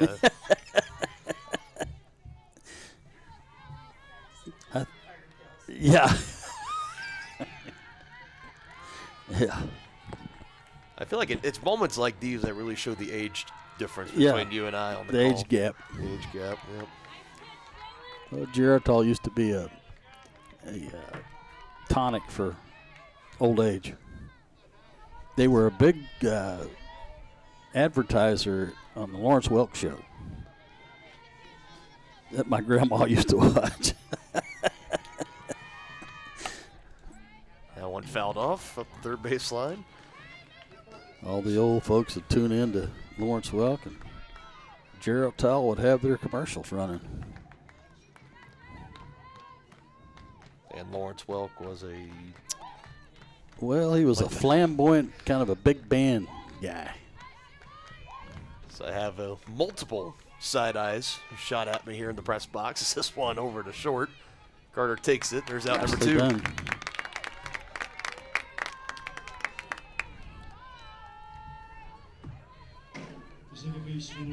You take a straw poll, the average age of everyone in this press box. I definitely am in the minority. lower end of that. I'm definitely in the minority of it.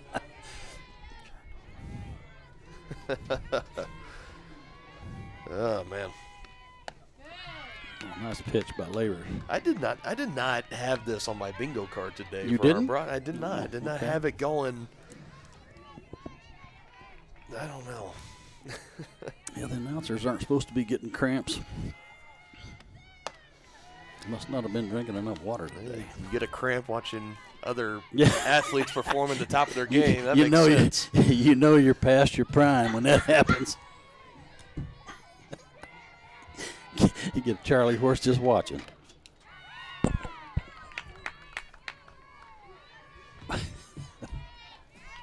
$22 now. I feel like all of this little segment is missing is like Rex Hudler. I feel like that's the only thing missing. Uncle Hud. That's... I'll never forget when he called the moon a planet. Brian Lefevre just looked at him. He didn't even know what to say. Yeah, well, it's not a planet. It's a moon. That's what I said. It's a nice planet. Yeah. Very few any better than Rex Hudler of the Royals. That one man. over the glove of Neitzel, and that's a fair ball. Yoder cuts it off. That's a hit. Holds her to a 2-out single. And Neitzel, I would have to imagine she might try to sneak out on the next top half inning with a pair of stilts because she has got to be sick and tired of seeing those high bounces over her glove. That's third. That's the third or fourth one. That one went clear over her head. Yeah.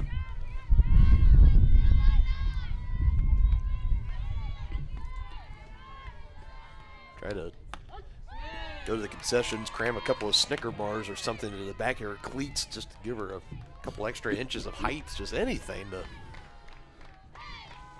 gain an advantage, start to bring those high choppers down, keep them in the infield.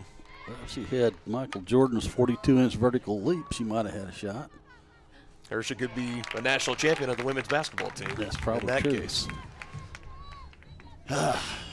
Another scoreless inning here, top of the fifth for Jalen Lavers. One more left stranded for KCK. It's Cavaliers 2, Blue Devils nothing.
Yep, Yoder.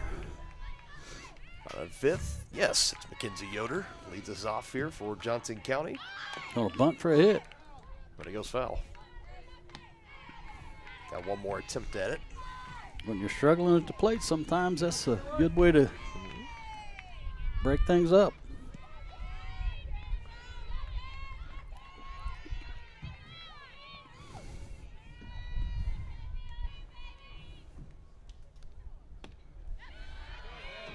One and one. Just a 333 average for her on the year. And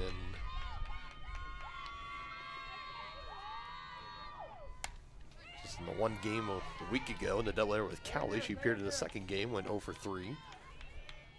Went 0 for the first game here against KCK with a pair of strikeouts. So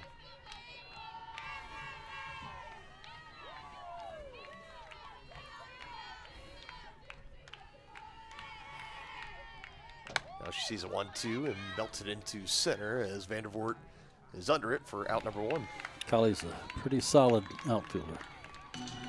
Shortstop number 17, Izzy Carter. Another one of the many returning sophomores, 7 to be exact, from last year's squad. Also earned some all-conference honors in the outfield at Kylie Vandervoort.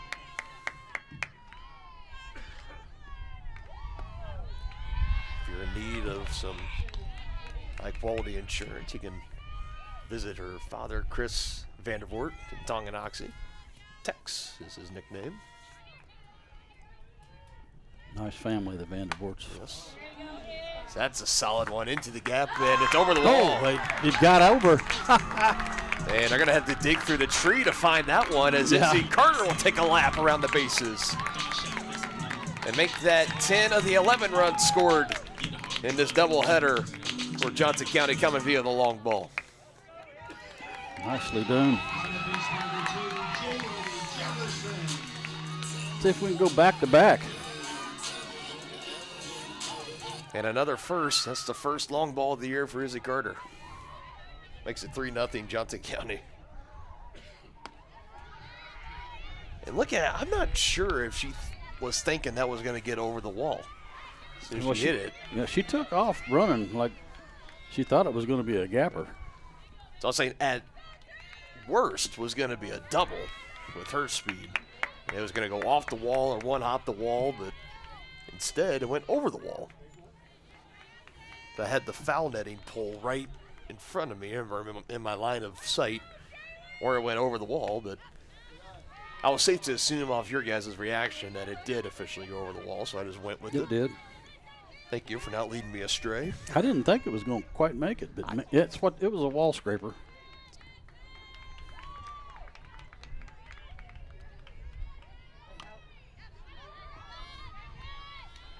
And all the homers have been to that left side, but 2. The one for Aspen and that one for Izzy out towards the more right center side of the field. Jaylee can go that way too. 2-2. There. That's it. That's Look gone. at it go, Denny. I told you. There, biggest fan just called her home run before she hit it. There's a nice feather in your cap.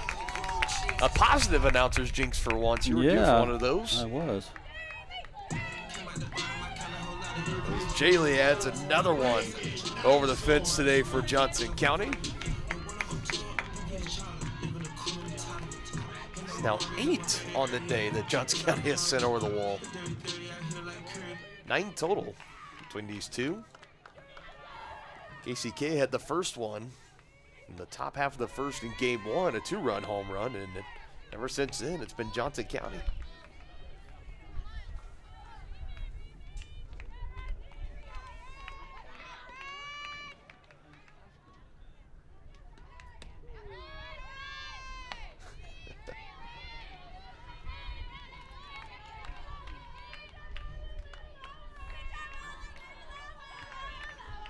Also the second home run in the afternoon for Jaylee. Won the first game, and that one there. 2-0 from Boley. Drops in there. Called strike.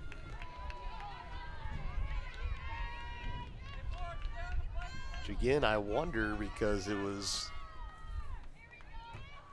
I mean, the one difference between these two teams within the last week or so is that it's been exactly a week since Johnson County last played in their last doubleheader. As sorry about that, wrong button.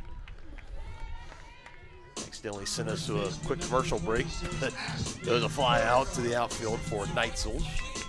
He's retired here. 2 gone, bottom of the 5th inning.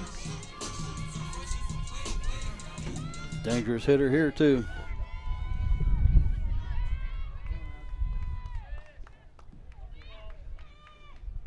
Two gone, nobody aboard.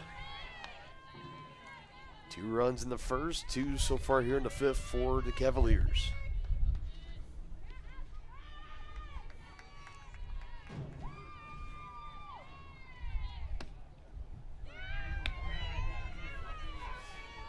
You get behind her, you're in trouble.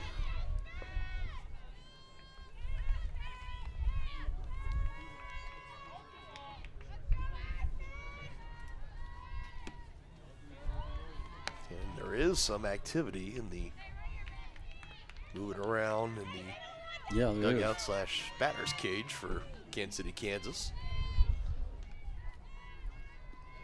3-0 pitch on the way from Bully, and Berger is on with the 4-pitch walk. So I was mentioning with KCK, they played a doubleheader on Monday and Tuesday. Well, Johnson County 7 days rest, and KCK playing their 3rd doubleheader in a span of 4 days this week. Could be a factor of why we have not seen Hannah Ackery start here in Game 2. We figured we were going to see Alyssa Drogi today, which we did in the first game, but that's traditionally it. Man, Drogi for one game and Ackery the next. Yeah, she's a workhorse. Drogi is, man. 1 ball, 1 strike. Now the count to Maddie Murray. 0 for 2 day for her.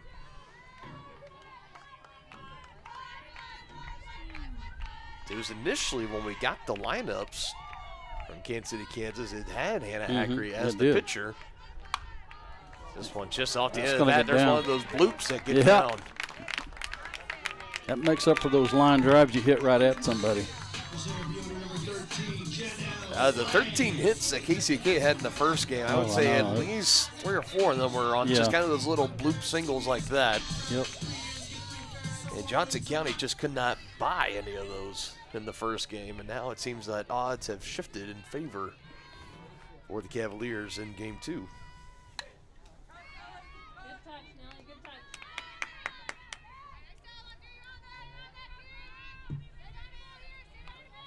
Line struck out her last at bat, 0 for 2 today in this game.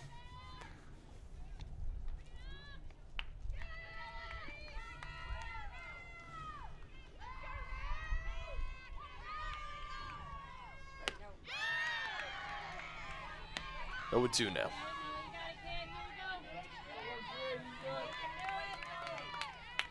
KCK is right now in the middle of playing 4 their next 5 doubleheaders on the road, including this one here today.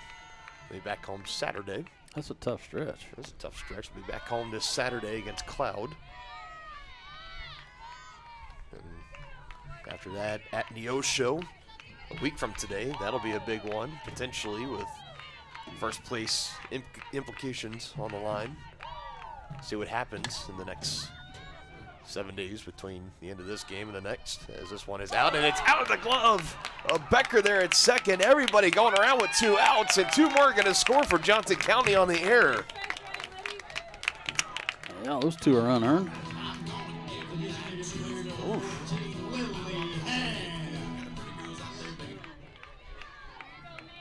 We'll take them. And that's a play that Sydney Becker usually makes in her sleep. Yep. I tell you, the wind's still a factor.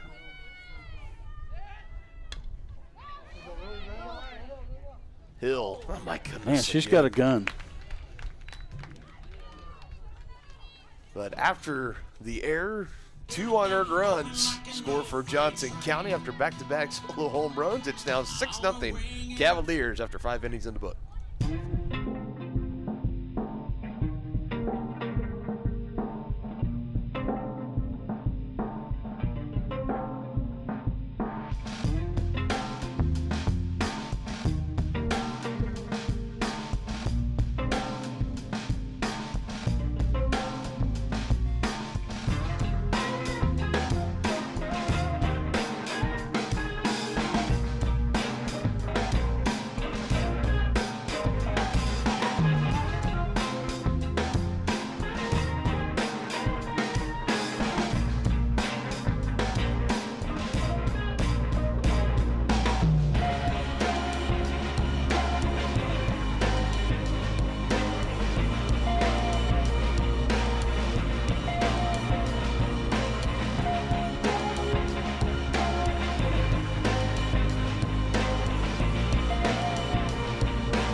been the theme today with every fly ball or pop-up. It has been an adventure with the wind. And ending that one with Becker. That would have ended the inning, just kept the damage to 2 runs, but she drops the pop-up. That's an E4. And 2 unearned runs come in to score for Johnson County, so make it a 4 spot in the 5th. And a 6-0 lead as we start here in the top of the 6th inning now. It's still Jalen Lavers out there. Well, in game 1, it was the Cavaliers that helped out the Blue Devils with some errors, and now the tables have turned. Game 2. And Lavers just 4 hits, and no runs given up, 2 walks, 6 strikeouts. It's pretty good. A 4-hit shutout so far. 5 innings pitched. This is her 84th pitch I have her. That's not coming bad. down the pipe. And it's out into right. Kolaric it's going gone. to chase it out, and it is gone over the wall. A solo home run here for KCK and Russell. And the goose egg is off the board. Now, Lavers just got to put that behind her and know she's got 5 runs to work with and bear down here. Yep. Right fielder number 6, Chloe Dogs. Yeah, that is one definitely short-term memory. Let it go. All good. 1-0 ball game, completely different, but now that it goes from 6-0 to now 6-1, if you're going to give up that home run this inning, best to do it with nobody on. Right. And there's a good recovery. Nice. Getting soft contact, let Jaylee Jefferson, Aspenberger do the rest. Designated player number 24, Kinley Bowling. Was a good recipe for success a year ago, and it's the exact same here this year.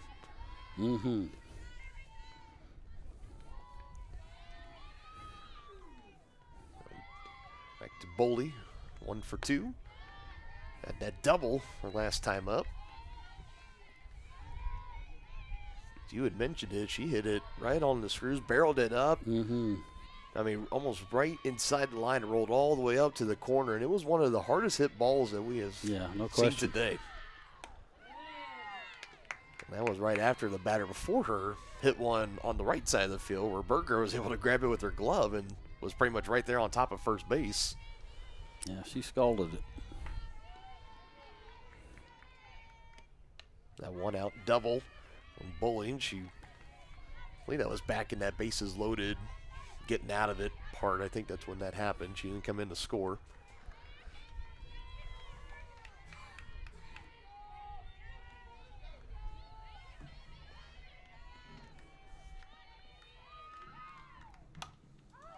Off the end of the bat, Jefferson says, I got it. And there's 2 out here in the top of the 6th.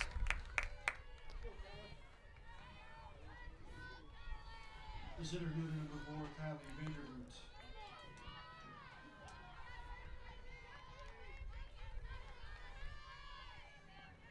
Oh for 2 for Vandervoort, 2 strikeouts, both swinging.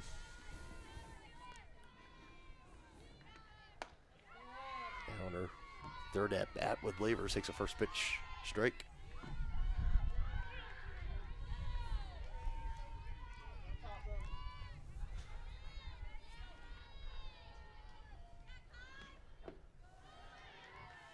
One and one now.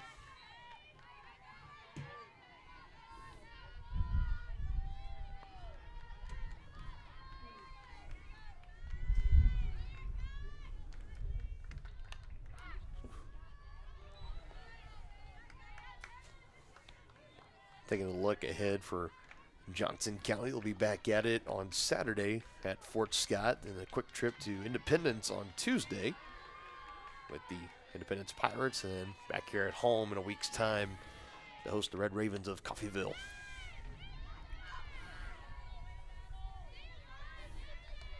It's a fairly straightforward schedule for the Cavaliers. You can bank every Thursday here at home, usually every Saturday on the road.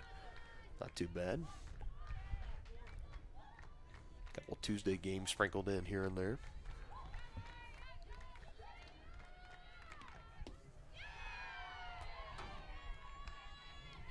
A stretch of road games coming for KCK. Johnson County, they're coming to the end of what's been a really nice homestand for them. They started the year with multiple tournaments out of state up in Branson, and they went down to Georgia. And they came here at home, hosted their triangular, and this is their 8th doubleheader here at home, and that's the 7th strikeout of the day for Jalen Lavers. So she keeps the damage to just that solo home run here in the top of the 6th inning. It's still 6-1, Cavaliers in control.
Leads it off for the Cavaliers here. Bottom of the 6th inning right now would be the final at bat for the Cavaliers in this game. We'll take it to the top of the 7th.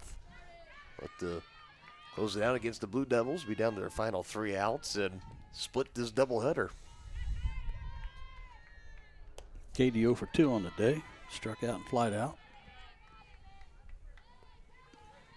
And the count here 2-0 for Jalen Lavers. Got to imagine she gets the nod, come out in the top of the 7th, get another complete game under her belt. She's got the tie for her season high of strikeouts, as this one's pulled sky high, but foul for Cleric. That made its way onto the berm, I believe. It did.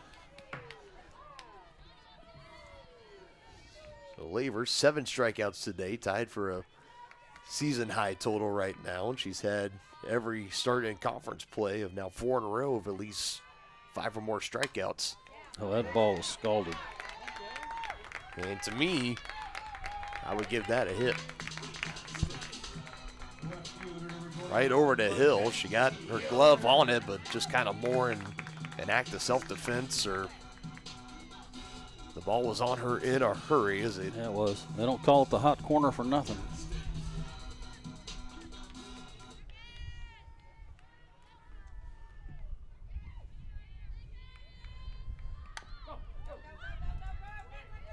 Throw to first in time, but successful sacrifice. A productive out for Mackenzie Yoder. Does her job moving Cleric up an extra base. Huh? So, nice job there by Mackenzie Yoder.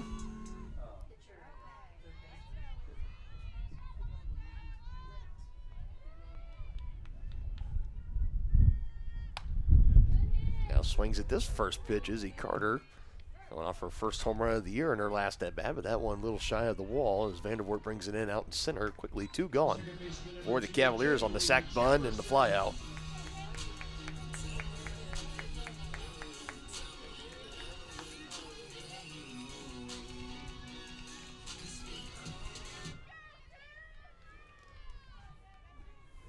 You'll have in the top of the 7th coming up with Reno, Hill, and Sullivan, 8-9-1. Due up for Kansas City, Kansas. Pick up that RBI out there, JD. Even up 5 runs, an insurance run or 2 doesn't. It never hurts. Never hurts. Doesn't ever do any harm.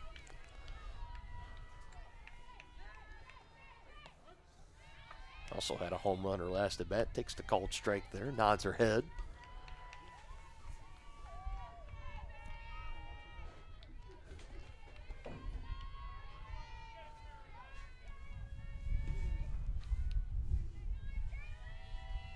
Taking her time now, delivers Boley on the 1-1. And that ball scalded too. That's going to leave. It's gone. Have a day, young lady. Wow. Back-to-back home runs for her.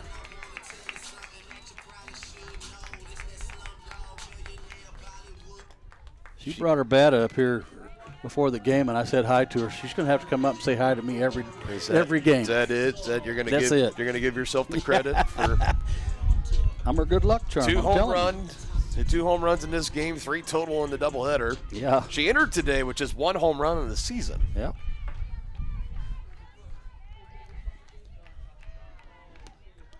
Safe to say she has been seeing the ball very well. Oh, man.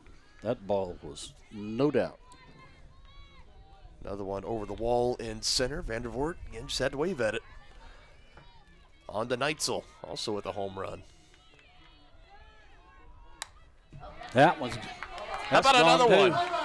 Wow! Back-to-back jack. Another one onto the berm, and another no-doubter.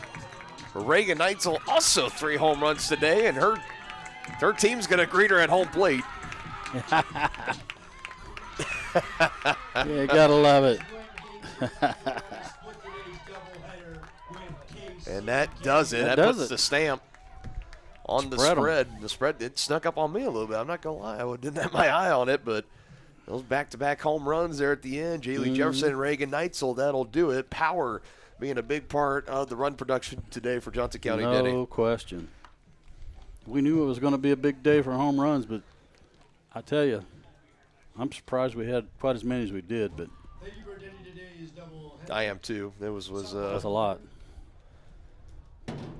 Was quite a lot. I didn't, we were joking with the pot that we had up here. Just kind of everyone kind of asking how many home runs do you think we're going to see today? And I think someone had mentioned out just in the first game alone with I think 5, and some thought that was too high of a number. I think we ended up with six in the first game, and total. I mean, I think we reached double figures today by far. But I'll tally up some things over here. Lavers obviously gets the win. Boley gets the loss. Only 2 pitchers to appear in this game as we pull up our final box scores. So a good bounce back for Johnson County after dropping the first game 10-8. They answer with 9 runs in the second and win it 9-1 as the final score. 1 run on 5 hits, 1 error for Kansas City, Kansas. 9 runs on 9 hits for Johnson County. No errors on their part after having 3 in the first game. Much cleaner game this time around. 2 home runs for Jaylee Jefferson, 1 for Aspen Burgart, 1 for Izzy Carter, 1 for Reagan Neitzel.